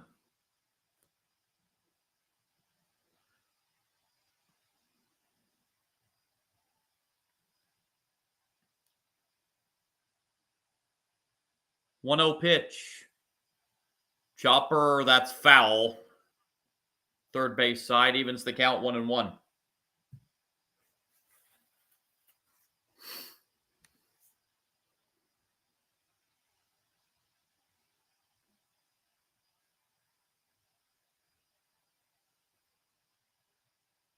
Horner steps out momentarily before the 1-1 pitch.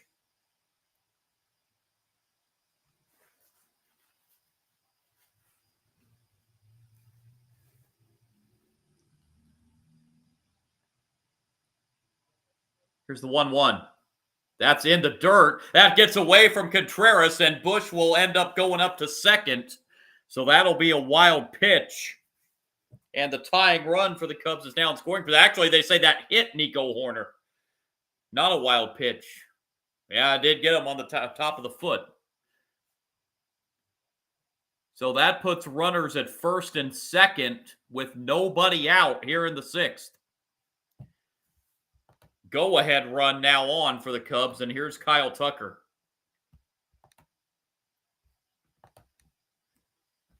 Tucker, a strikeout and a ground out tonight.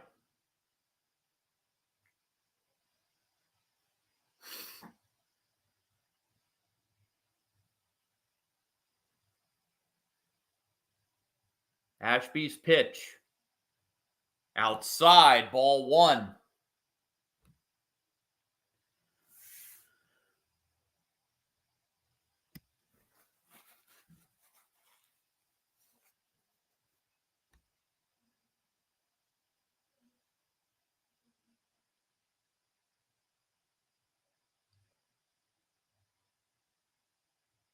One 0 pitch. Hit foul first base side. That'll even the count 1-1 on Kyle Tucker.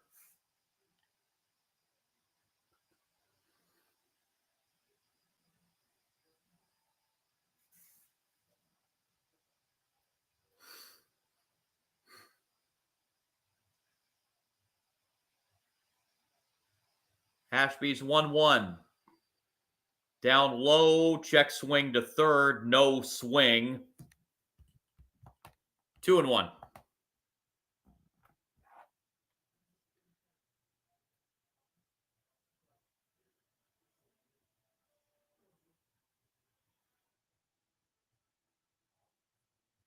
Ashby in a little bit of a pickle here in the 6th inning. 2-1 pitch to Tucker. That's low. It's 3-1.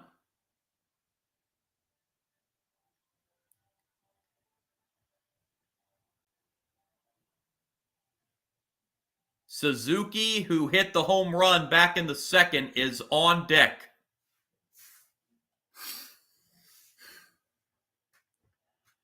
And the 3-1 swing and a miss by Kyle Tucker. That will fill the count, 3-2.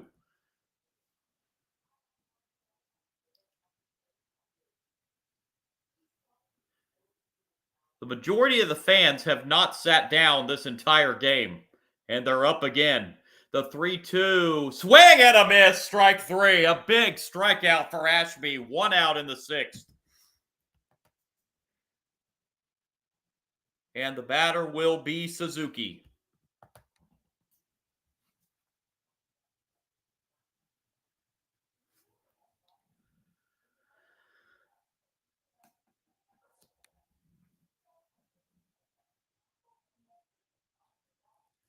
And now Contreras going out to the mound to have a word with his pitcher. And also Pat Murphy making his way out of the dugout.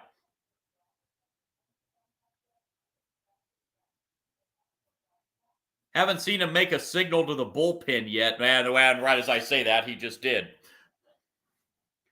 So Ashby's going to only go a third of an inning. Looks like it's going to be Chad Patrick that's coming into the game. Ashby exits.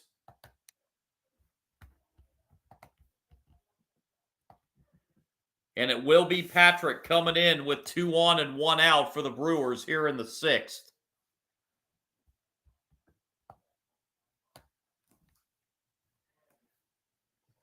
Patrick's pitched 3 innings in this series. This will be his 4th appearance in the series. He's struck out 3.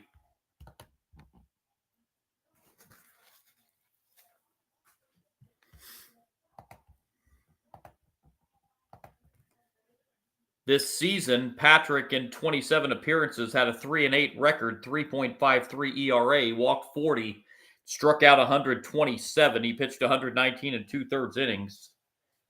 Started 23 games this year, so he was mainly utilized as a starter.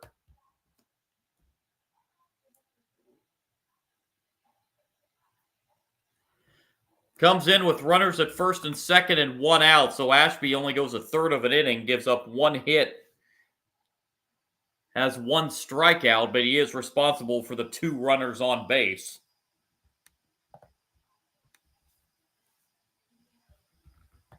And Patrick will get quite the chance as he comes into the game as he faces Suzuki.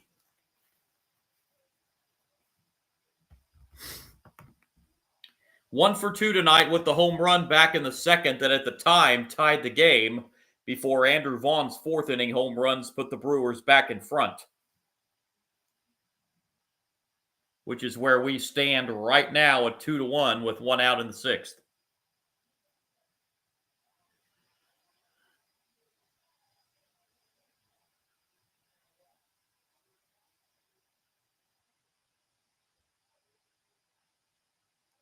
If Suzuki goes deep again, the Cubs have the lead.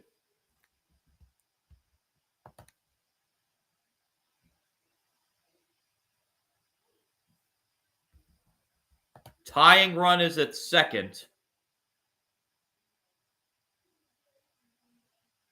And the go-ahead run is on at first.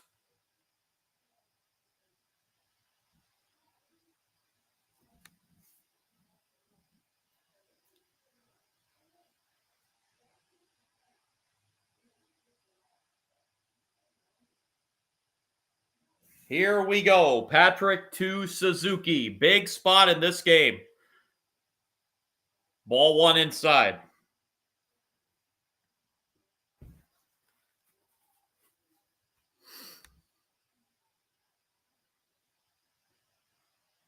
Suzuki's home run in the second. He's gone deep now 3 times in the postseason. Here's the 1-0. That's outside. It's 2-0 to Suzuki.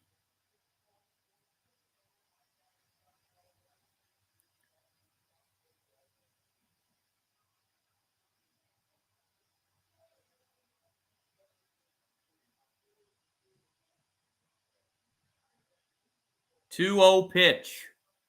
There's a strike at the knees, 2-1.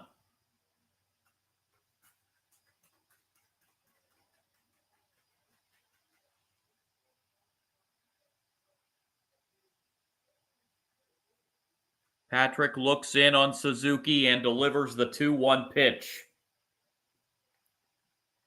Swing and a miss. He went after a high one. It's 2-2.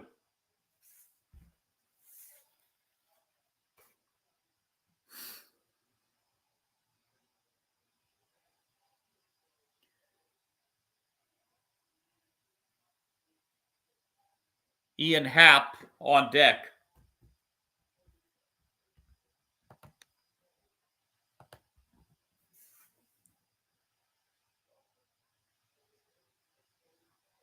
Patrick looks on. 2-2 pitch to Suzuki.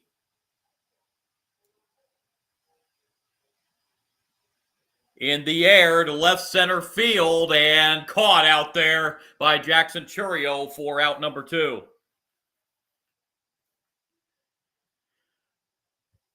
Suzuki gave that one a little bit of a ride, but Chourio made the catch just on the edge of the warning track on the front side.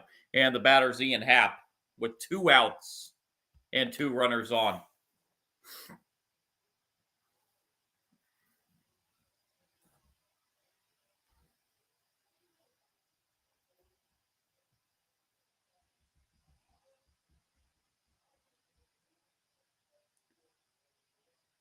Patrick's pitch to Happ, down low. Nice stop back there by Contreras to keep that from going to the backstop. Ball 1. Happ has grounded out and struck out tonight. His postseason average with this 0 for 2 tonight's down to 107.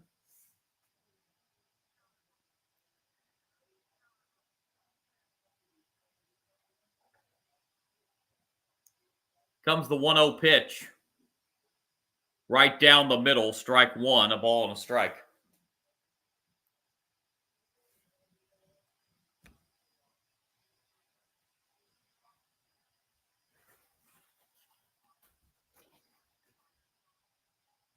Happ looks in on Patrick and the 1-1 pitch.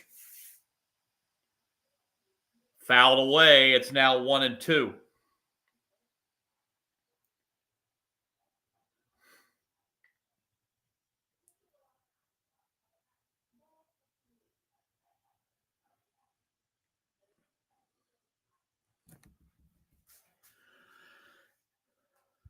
One-two pitch to Ian Happ.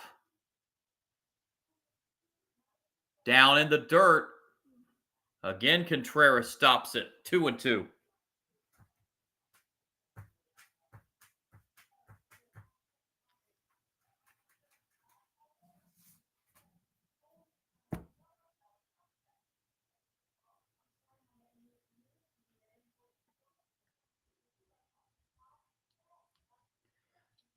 Another 2-2. Or a 2-2, I should say. Bounced foul. Happ stays alive.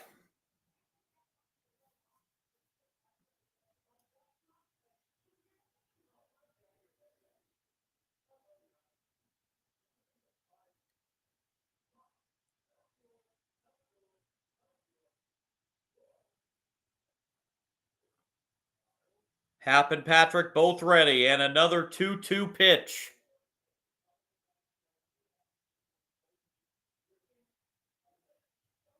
Called strike 3 on the outside corner. Happ looks at it, and Patrick escapes the first and second no-out jam. Brewers 9 outs away from a trip to the NLCS. We go to the bottom of the 6th. Still Brewers 2, Cubs 1. Be the middle third of the Brewers order. Yelich, Vaughn, and Frelick here in the bottom of the 6th.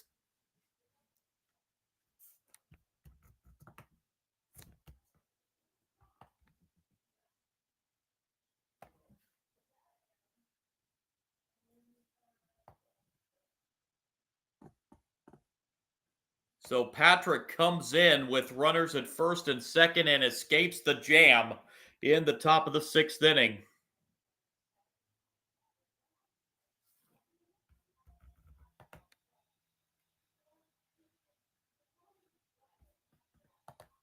Brewers with a 2-1 lead, but thinking they're probably going to need more than 2 runs. They would love to add some insurance here.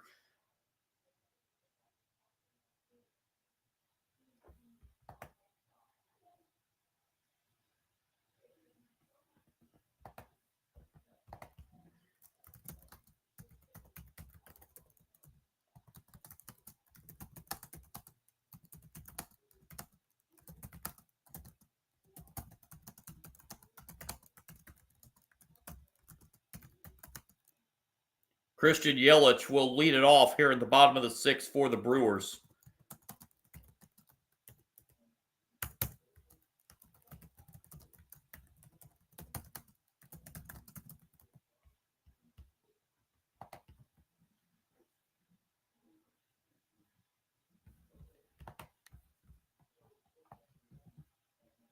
And a new Cubs pitcher coming in. It's going to be Thielbar here in the bottom of the 6th inning. So the Cubs go to their 4th pitcher of the game. Thielbar in 67 games in the regular season went 3-4, 2.64 ERA, 13 walks, 56 strikeouts in 58 innings.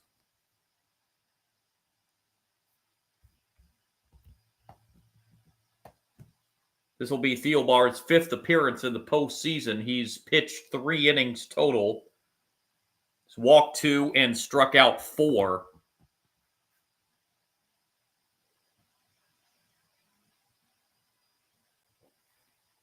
Again, the middle third of the order for the Brewers.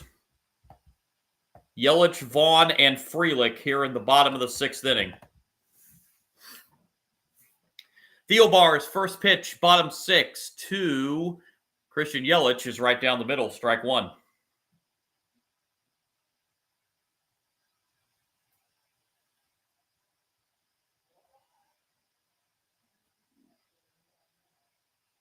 Thielbar's pitched an inning and 2/3 in this series. That's on the inside corner, and quickly, Yelich down in the count 0-2. Yelich has lined out and grounded out in his 2 previous at-bats. 0-2 pitch, swing and a miss. Good morning, good afternoon, and good night on 3 pitches to Yelich. 1 out in the 6th. And here's Andrew Vaughn, who hit the go-ahead home run back in the 4th inning that's given the Brewers this 2-1 lead.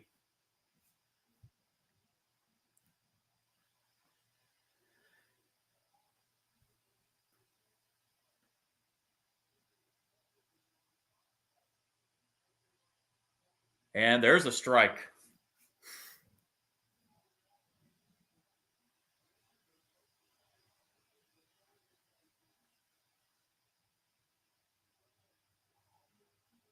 Strike 1 pitch.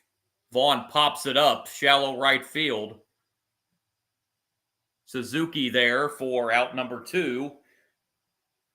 And 2 outs very quickly for the Brewers here in the bottom of the 6th. We'll bring up Sal Frelick.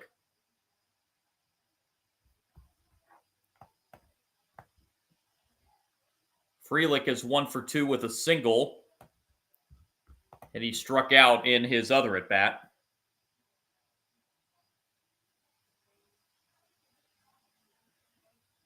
Pitch is a little low, ball 1. In the Cubs' 7th inning, it's going to be the 6, 7, and 8 hitters. Carson Kelly, Pete Crow Armstrong, and Dansby Swanson. And that pitch misses low. It's now 2-0 to Sal Frelick.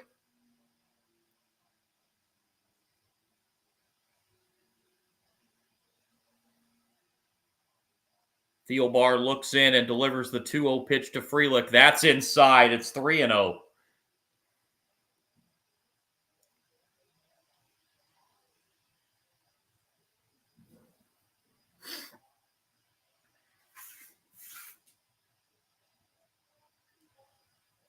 Thielbar's 3-0 pitch.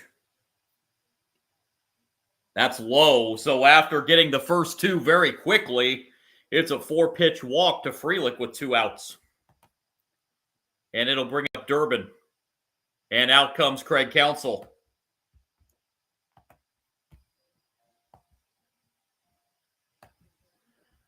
So Thielbar's night is very short, just 9 pitches. Counsell goes to the bullpen for the 4th time tonight. Down 2-1. So Thielbar just 2/3 of an inning. 1 walk, 1 strikeout.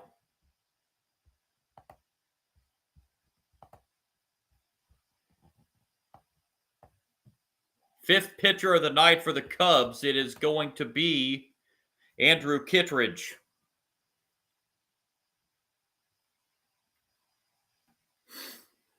Kittredge coming in for the 5th time in the postseason.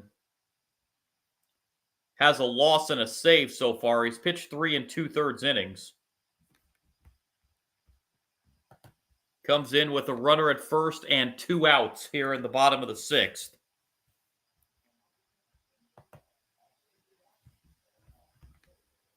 And he will be facing Durbin, who is 2 for 2 tonight, as the batter.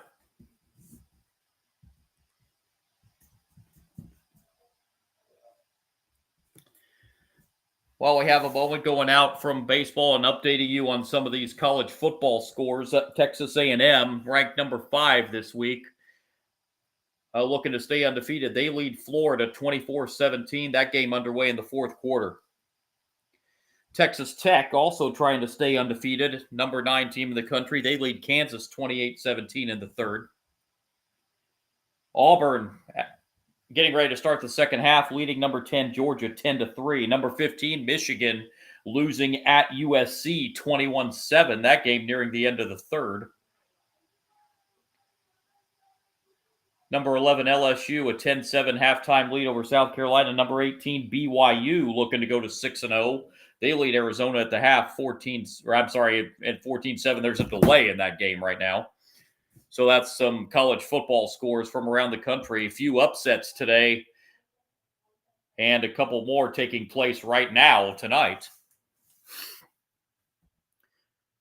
So here's Kittredge coming in. Runner at first and 2 outs.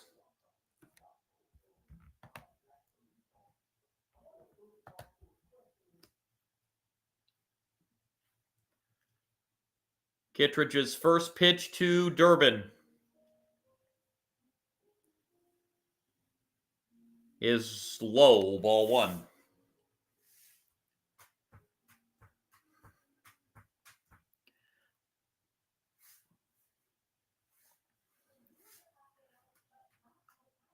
One-0 pitch to Durbin from Kittredge.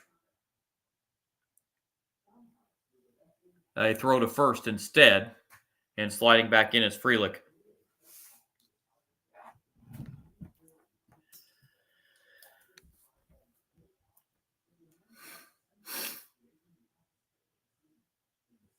Kittredge ready, and the 1-1 pitch to Durbin.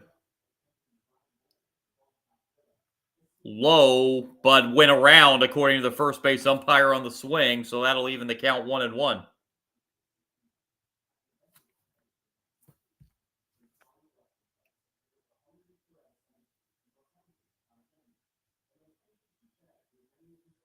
The 1-1 pitch.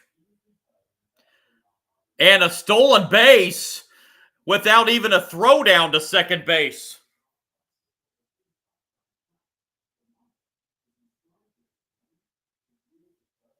So Frelick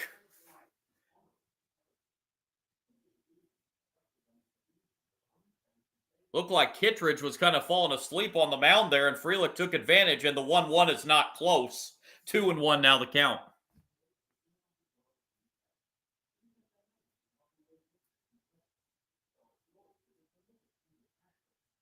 Frelick gets himself into scoring position with 2 outs, and the 2-1 pitch to Caleb Durbin from Kittredge.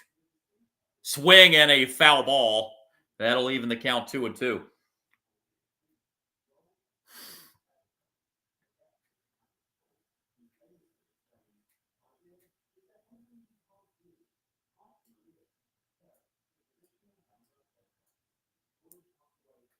Two-two pitch. Bounced foul. Count will stay 2-2.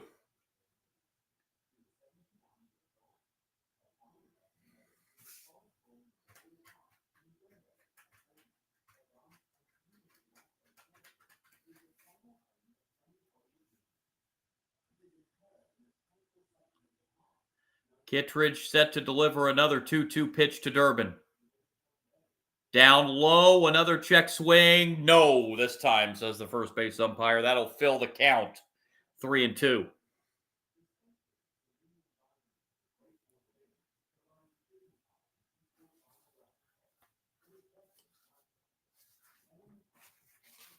Payoff pitch. Ball 4. It is 2 on with 2 outs for the Brewers. And the batter will be Blake Perkins.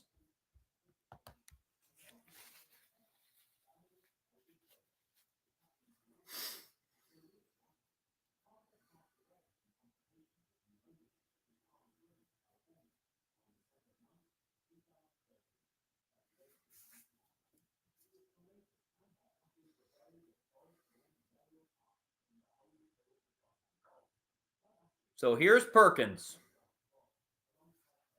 Swing and a miss. Strike 1.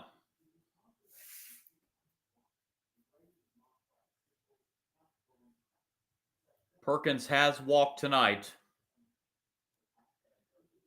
There is a force at any base for the Cubs with runners at first and second. 0-1 is hit foul, and now Perkins is in an 0-2 hole.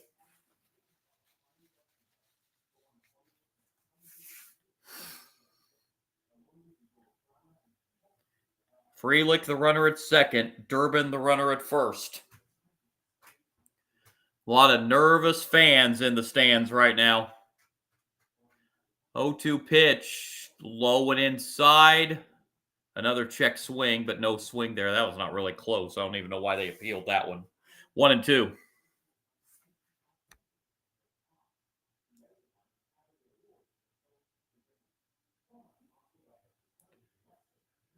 One-two pitch. Downstairs. 2-2.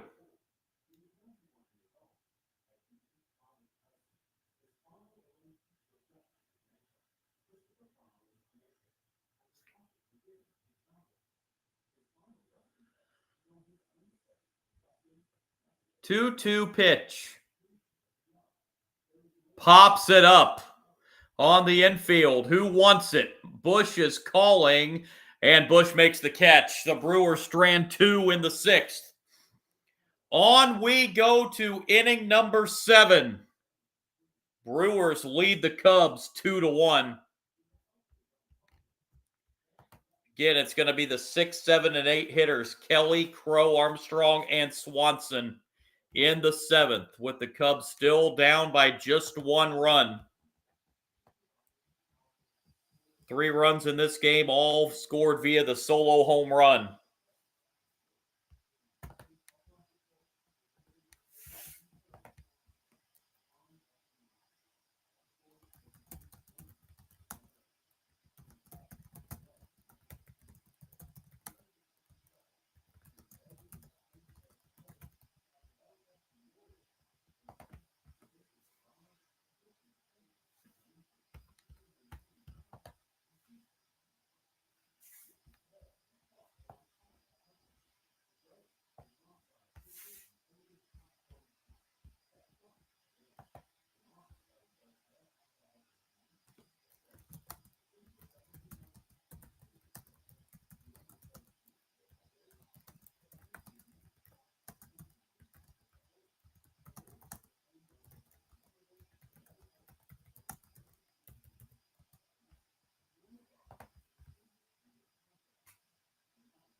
So Carson Kelly, who's 1 for 2 tonight, is going to lead it off for the Cubs here in the 7th.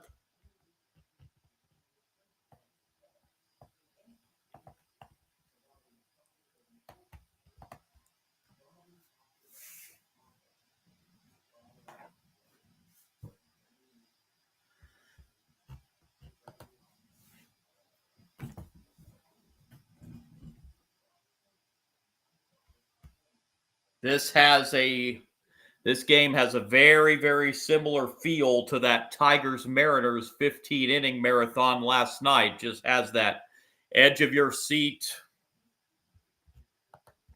kind of feel to it.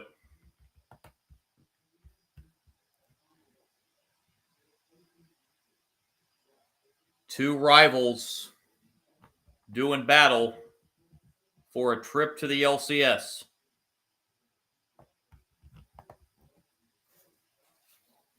Patrick is back out to pitch for the Brewers here in the 7th.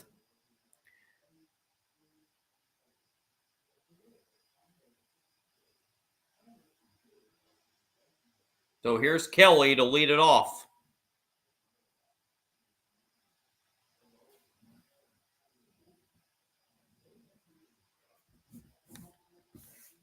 First pitch, top of the 7th to Carson Kelly, strike one.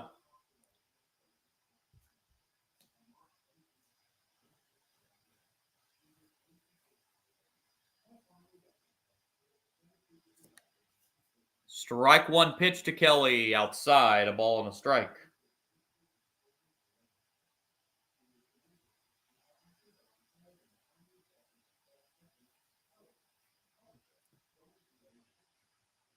One, that bounces. 2-1 now.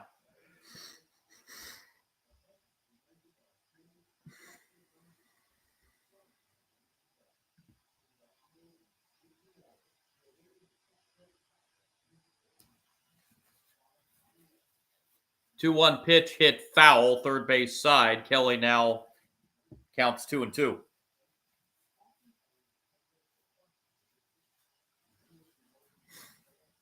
Jared Koenig starting to loosen for the Brewers in the bullpen.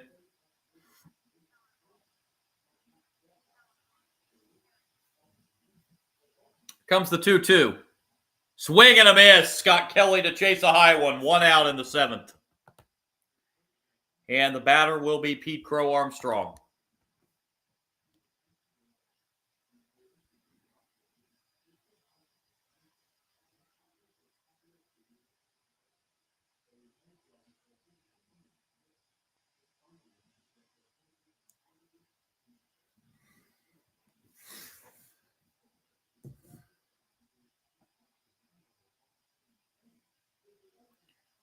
Pitch to Pete Crow Armstrong is hit deep into right field. Back it goes, and that is... What is that? It's a foul ball.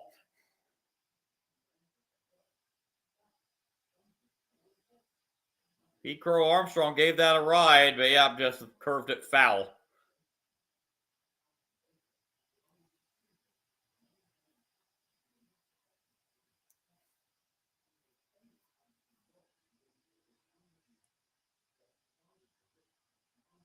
Strike one pitch.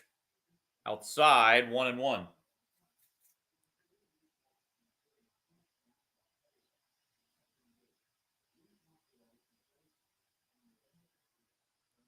Patrick looks in and delivers the 1-1 pitch to Pete Crow Armstrong. Swing and a miss. 1-2.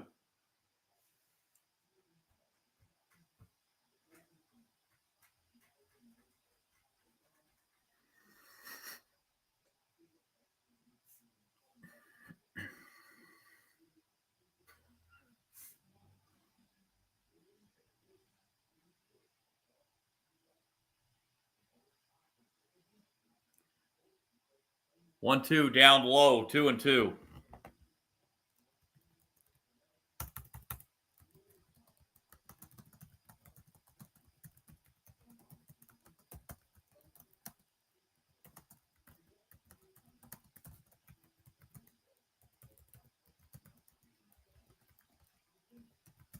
Two in the air to center. 2 outs.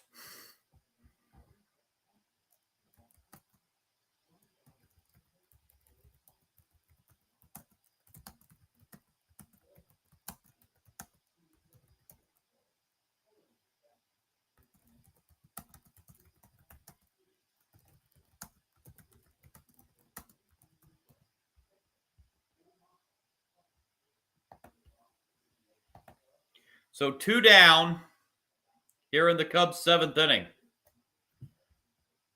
And a swing and a miss. Strike one to Dansby Swanson.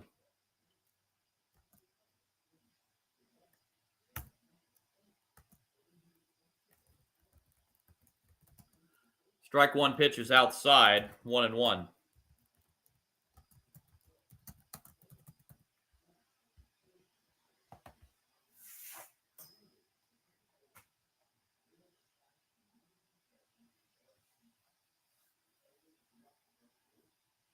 1-1 pitch is a strike to Dansby Swanson. He was not too happy with that strike call, didn't look like, as he said something to the home plate umpire.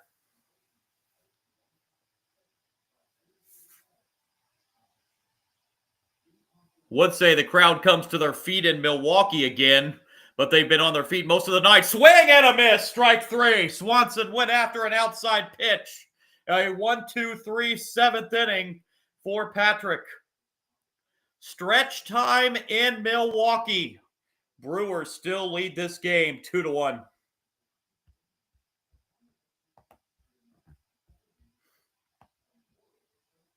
So Patrick now 3 strikeouts since coming into the game, as he's now gone an inning and 2/3 in relief.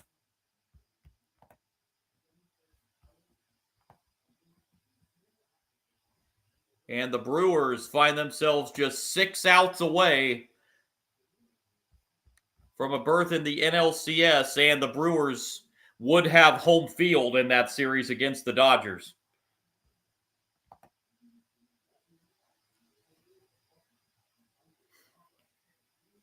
For the Brewers, it's going to be Ortiz, and then the top of the order, Chourio and Terang, looking to add to this 1-run lead.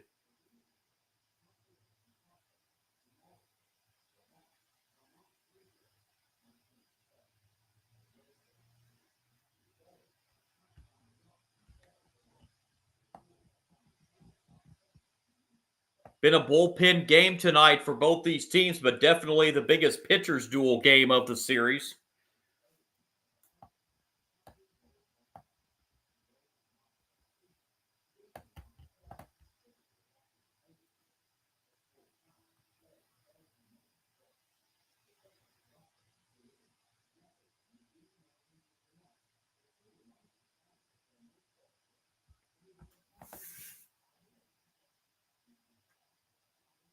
So Ortiz will lead it off here in the bottom of the 7th. He is 0 for 2 tonight.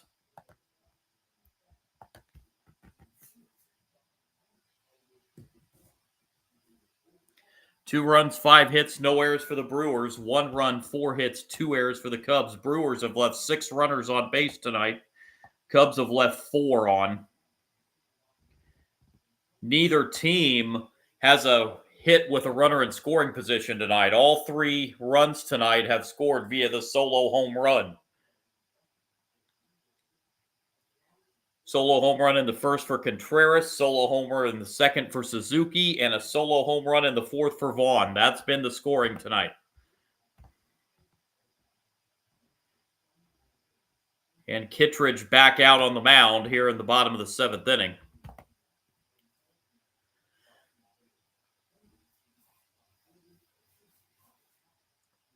To face Ortiz.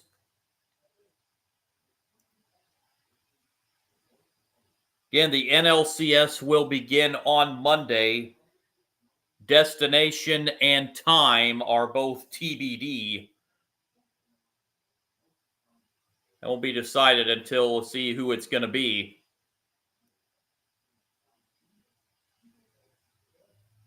Here's Ortiz. He's reached on an error and hit into a fielder's choice, and he's ahead of the count 1-0. And Kittredge's 1-0 is on the outside corner, strike 1.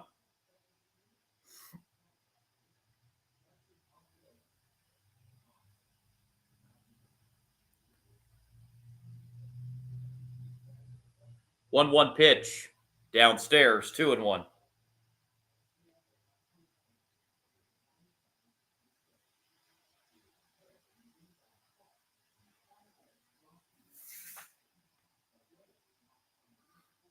Two one from Kittredge to Ortiz, fouled away. That'll even the count 2-2.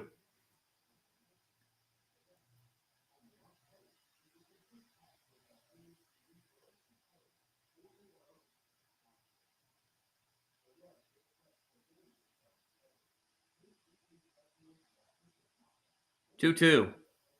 Foul back. Count stays 2-2.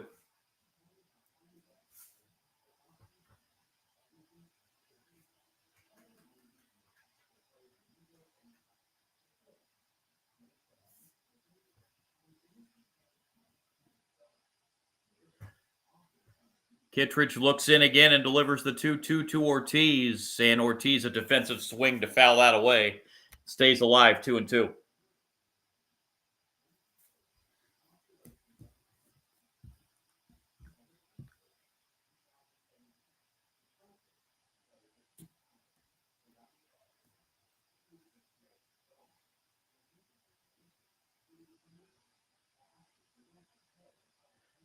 Kittredge steps in again and delivers another 2-2 pitch to Ortiz.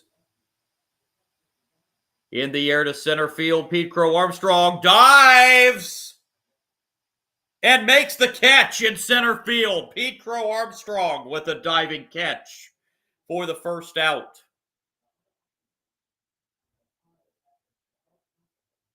Wasn't sure if that was a catch or if he trapped it. He got it. 1 out. And now the top of the order, Jackson Chourio.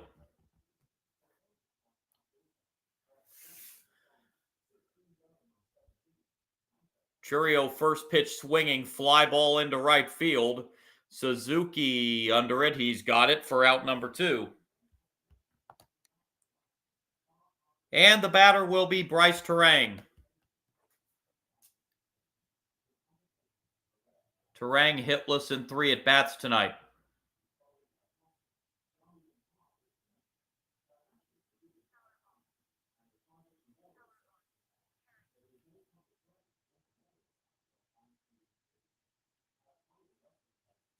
Kittredge delivers. That's the first pitch swinging, hit deep to center. Back it goes and gone to straightaway center field. And that adds some insurance for the Brewers as Terang goes deep. It's 3-1 Milwaukee in the 7th. That was an absolute blast to straightaway center.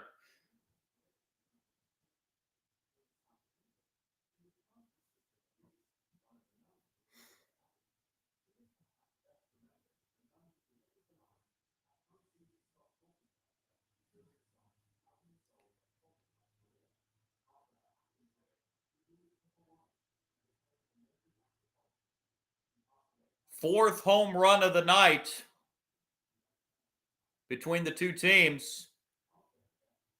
All solo shots. That's how all the runs have scored.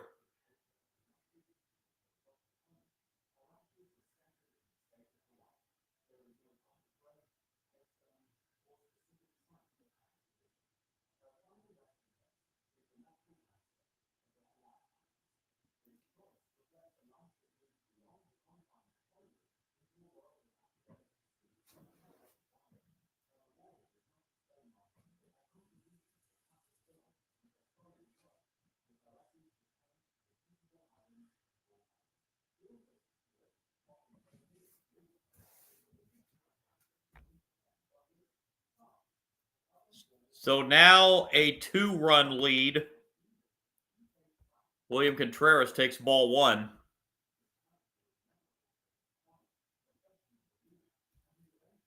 The 1-0 pitch is a strike, 1-1.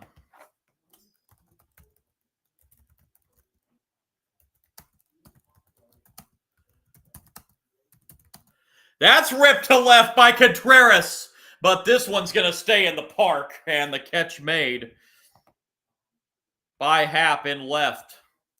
But another solo home run, this one from Bryce Terang, gives the Brewers an insurance run. We head to the 8th, 3-1 Milwaukee.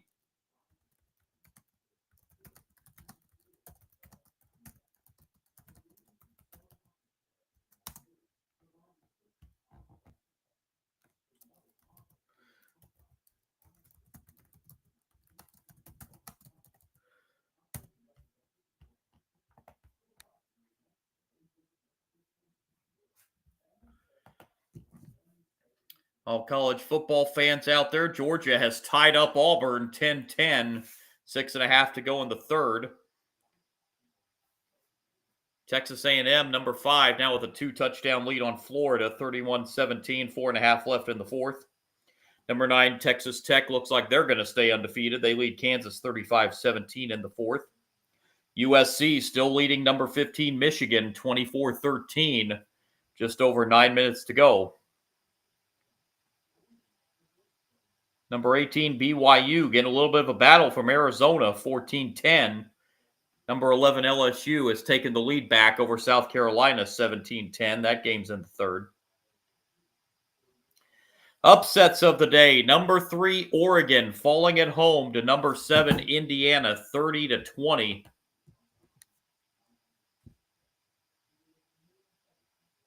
Number 6 Oklahoma falls to Texas in the Red River rivalry.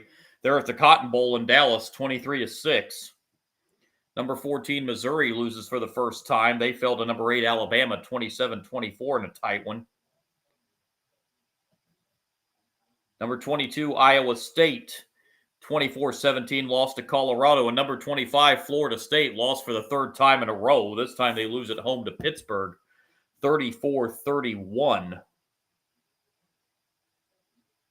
So Florida State, this is looking very similar to their tumble they had last year. Top 10 preseason ranking and stumbling to a 2-10 record. This is looking eerily similar to that struggle from last year for the Seminoles.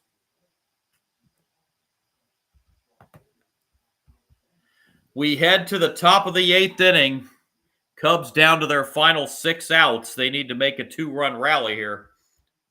Down 3-1. 5th pitcher for the Brewers coming into the game. It's going to be Uribe. Abner Uribe in 75 appearances this year, 3-2 record. 1.67 ERA, 27 walks, 90 strikeouts, and 75 in a third innings. He was the primary setup man. This year we have to wonder if he's on for a 6-out save because their main closer, McGill, started this game.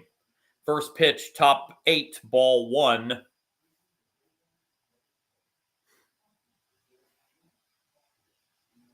He's pitched an inning in this series and has 3 strikeouts. Pinch hitter here for the Cubs as well for Matt Shaw. Ballesteros is the pinch hitter, and he is ahead of the count 2-0.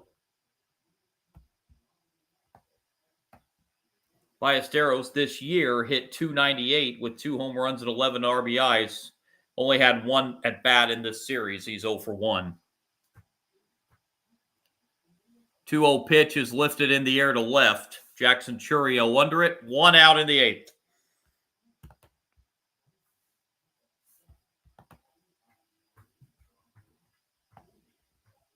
And back to the top of the order, Michael Busch. Busch is 1 for 3 tonight. He's homered 3 times in this series. Cubs could use him going deep for a 4th time here.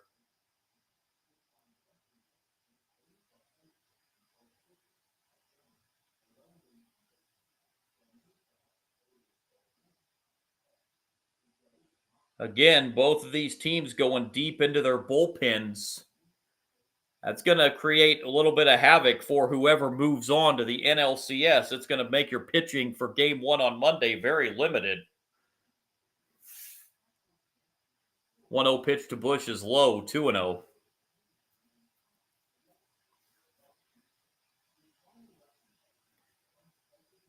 So whoever comes out of this game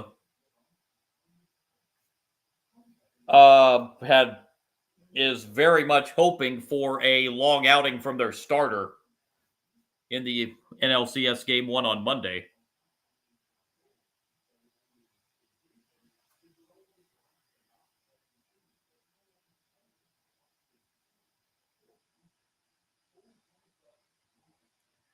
Uribe looks in, and the 2-0 pitch to Busch. Downstairs, it's 3-0. If Busch gets on, it would bring up Horner as the tying run to the plate.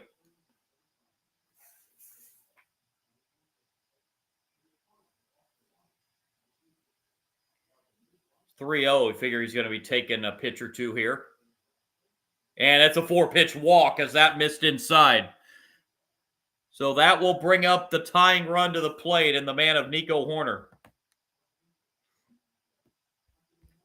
Horner has a hit in 2 trips tonight.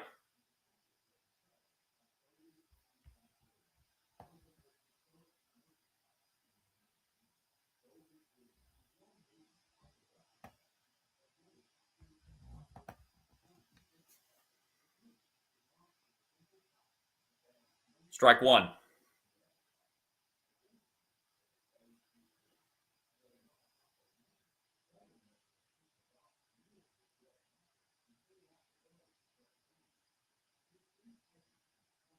Oh, 1 pitch. Hit to third and caught for out number 2. So Durbin with a catch there at third base on a rocket off the bat of Nico Horner. 2 outs.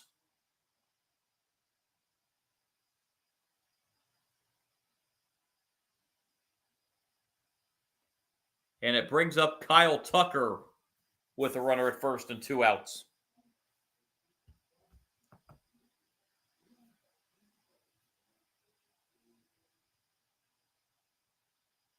And Contreras going out to have a word with his pitcher, as is the pitching coach for the Brewers coming out.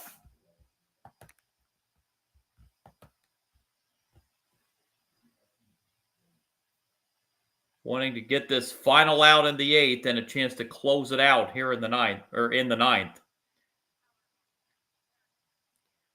Tucker is 0 for 3 tonight. He has struck out twice.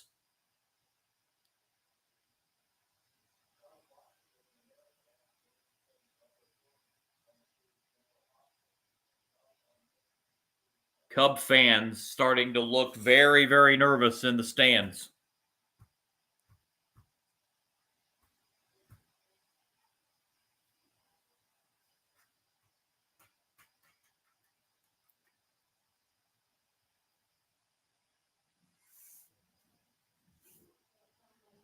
Conversation on the mound over. Uribe set to deliver to Kyle Tucker.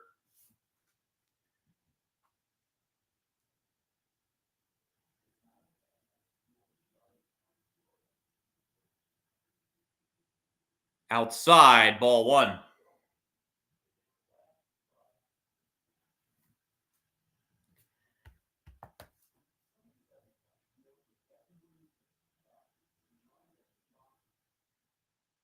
Looking ahead to the Brewers' 8th inning, it's going to be the middle of the order. Yelich, Vaughn, and Frelick. 4, 5, and 6 hitters. 1-0 pitch misses low. It's 2-0 on Kyle Tucker.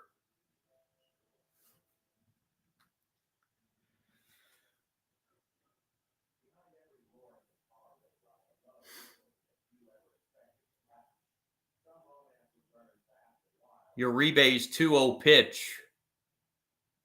Swing and a miss. 2-1.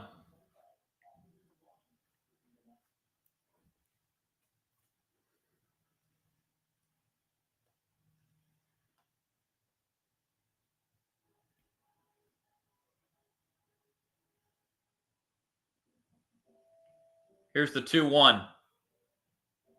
On the ground to second. The Brewers are out of the 8th inning and are 3 outs away from a trip to the NLCS. We go to the bottom of the 8th in Milwaukee. Still the Brewers leading the Cubs 3-1.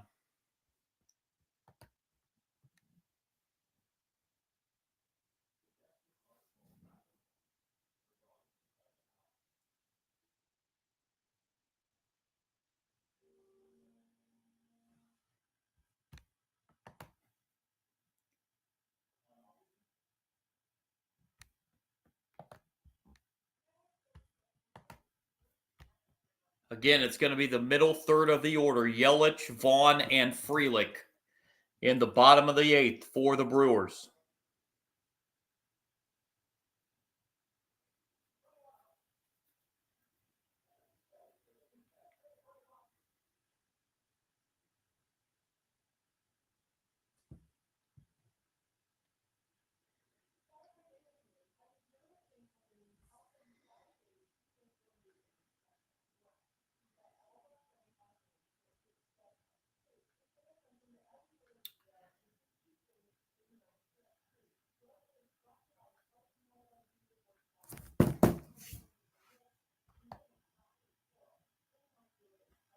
Sixth pitcher of the night for the Cubs coming in to pitch the 8th inning here. It's going to be Brad Keller.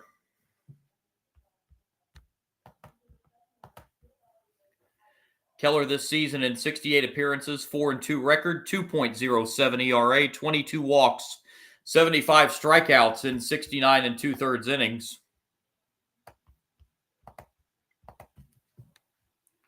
It's his 5th appearance in the postseason. He has 2 saves. He's pitched 4 2/3 innings, walked 2 and struck out 5. This is obviously not a save situation. It's just to keep this at a 2-run game.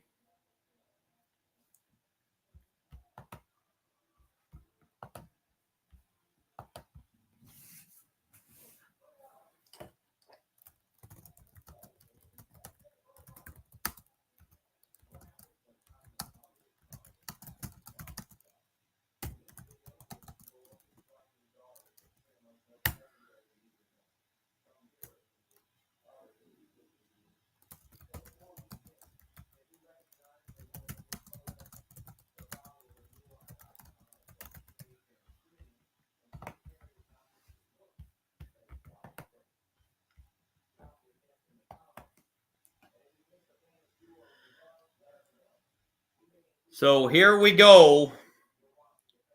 Yelich 0 for 3 tonight. Leads it off in the bottom of the 8th against Keller. First pitch. Went around, strike 1. Defensive change for the Cubs.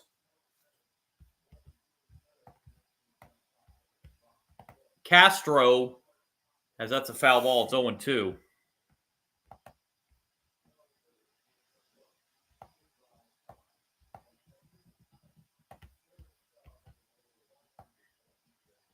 Castro comes on to play third base. 0-2 pitch hit to second. Corner over to first, 1 out here in the bottom of the 8th. Willie Castro replacing Shaw at third base. Shaw was lifted for a pinch hitter in the top of the 8th inning. Here's Andrew Vaughn. Hit the what is right now the go-ahead run back in the 4th inning with his solo home run. And Vaughn takes inside, ball 1.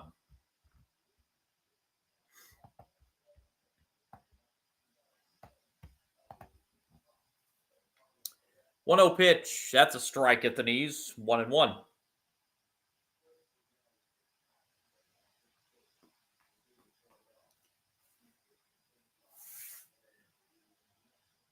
One on the ground to short. Swanson. And 2 outs.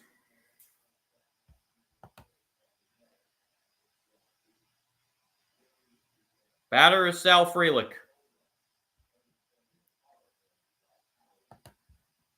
Frelick 1 for 2 on the night. Singled, and he's reached on a walk.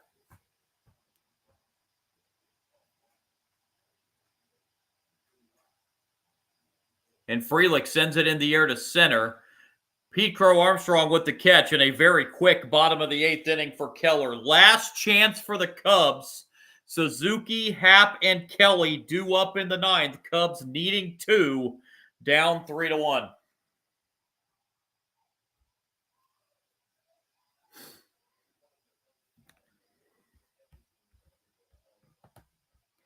Again, update the playoff schedule for you. ALCS gets underway tomorrow night in Toronto. First pitch just after 8 o'clock. Game 1 between the Mariners and the Blue Jays. I will be on the live stream for that Game 1 of the Mariners-Blue Jays tomorrow night. Then Game 1 of the NLCS will be on Monday sometime. Also on Monday will be Game 2 of the ALCS. Times and site to be determined.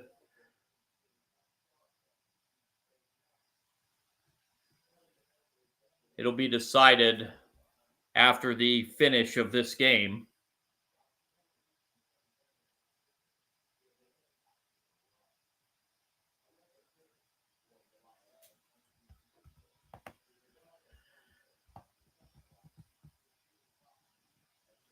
So into the ninth we go.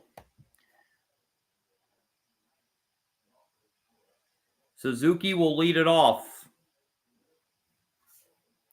Brewers are thinking at least Suzuki's leading off an inning because even if he goes deep, he can't tie it.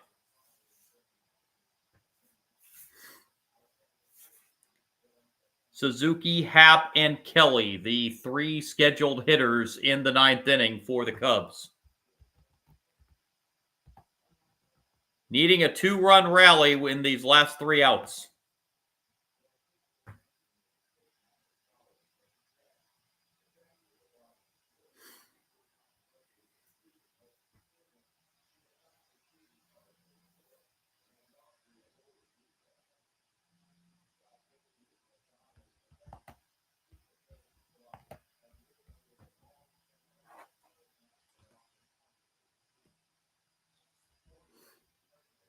So here we go.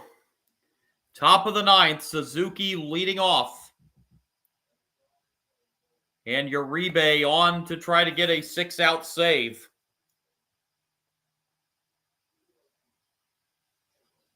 He threw 13 pitches in that 8th inning, but only 5 of them were for strikes.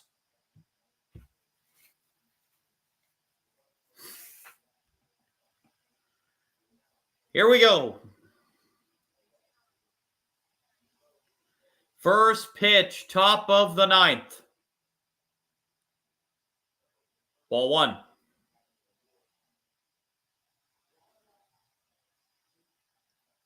Suzuki's home run back in the second, his only hit tonight. Here's the 1-0. Not close. It's 2-0.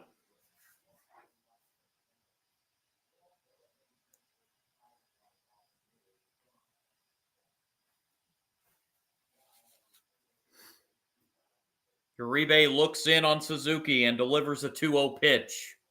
That's right down the middle, strike 1.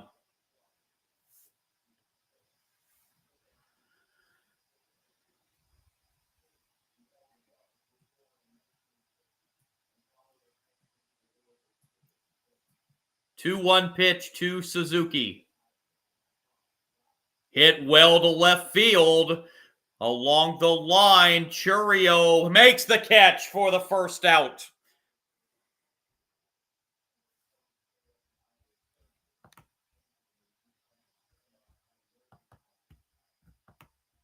And the batter will be Ian Happ.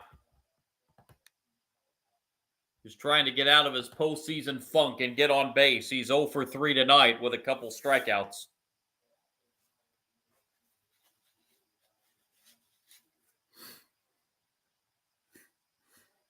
Uribe's pitch to Happ inside, ball 1.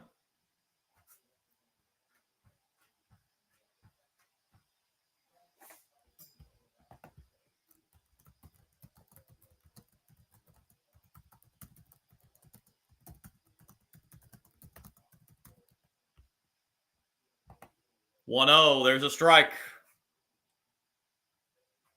1-1.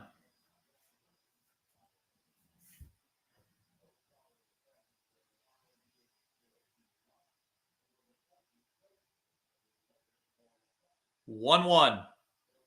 Bounced foul. 1-2. The count on Ian Happ.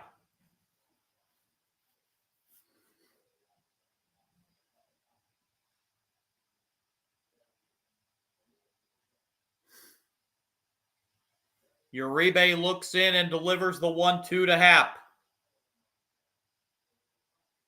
That's hit into right field, and the catch made, and the Cubs down to their final out. And it's up to Carson Kelly to keep the game and the season alive for the Cubs. Kelly does have a hit tonight, 1 for 3. He has to get on base to get the tying run to the plate. And Pete Crow Armstrong is the on-deck hitter.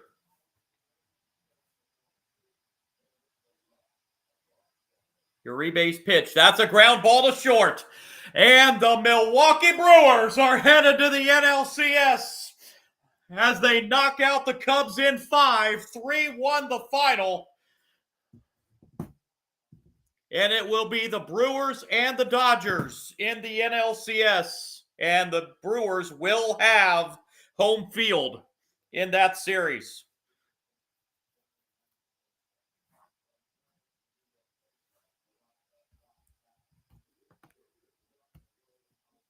Brewers pitching held the Cubs to 4 hits tonight. Brewers only had 6, but it was enough. 3 runs, 6 hits, no errors for the Brewers. They left 6 on base, 1 run, 4 hits, 2 errors for the Cubs. They left 5. Mizorowski gets the win. He went 2-0 in this series. Colin Ray suffers the loss, and Uribe picks up the save.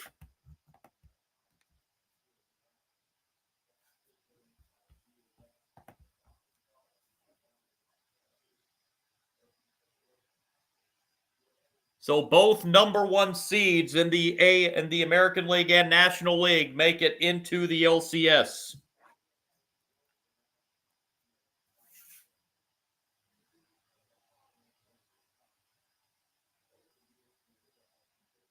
So the league championship series are now set. It will be the Mariners and Blue Jays for the American League pennant and the Dodgers and the Brewers for the National League pennant.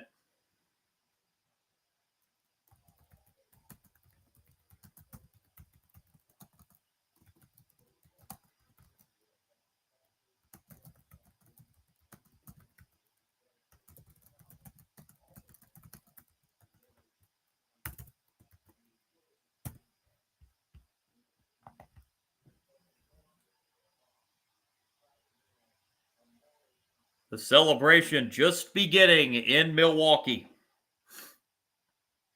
Finally break out of that postseason funk. They've been a little bit of a postseason series funk. They've been making it to the postseason, just haven't been able to win a series. That is until now. So game 1 of the NLCS will be Monday night in Milwaukee. As I said, the Brewers will have home field in that series over the Dodgers. Game times should be out here in a little while, since we know the outcome now and where it will be.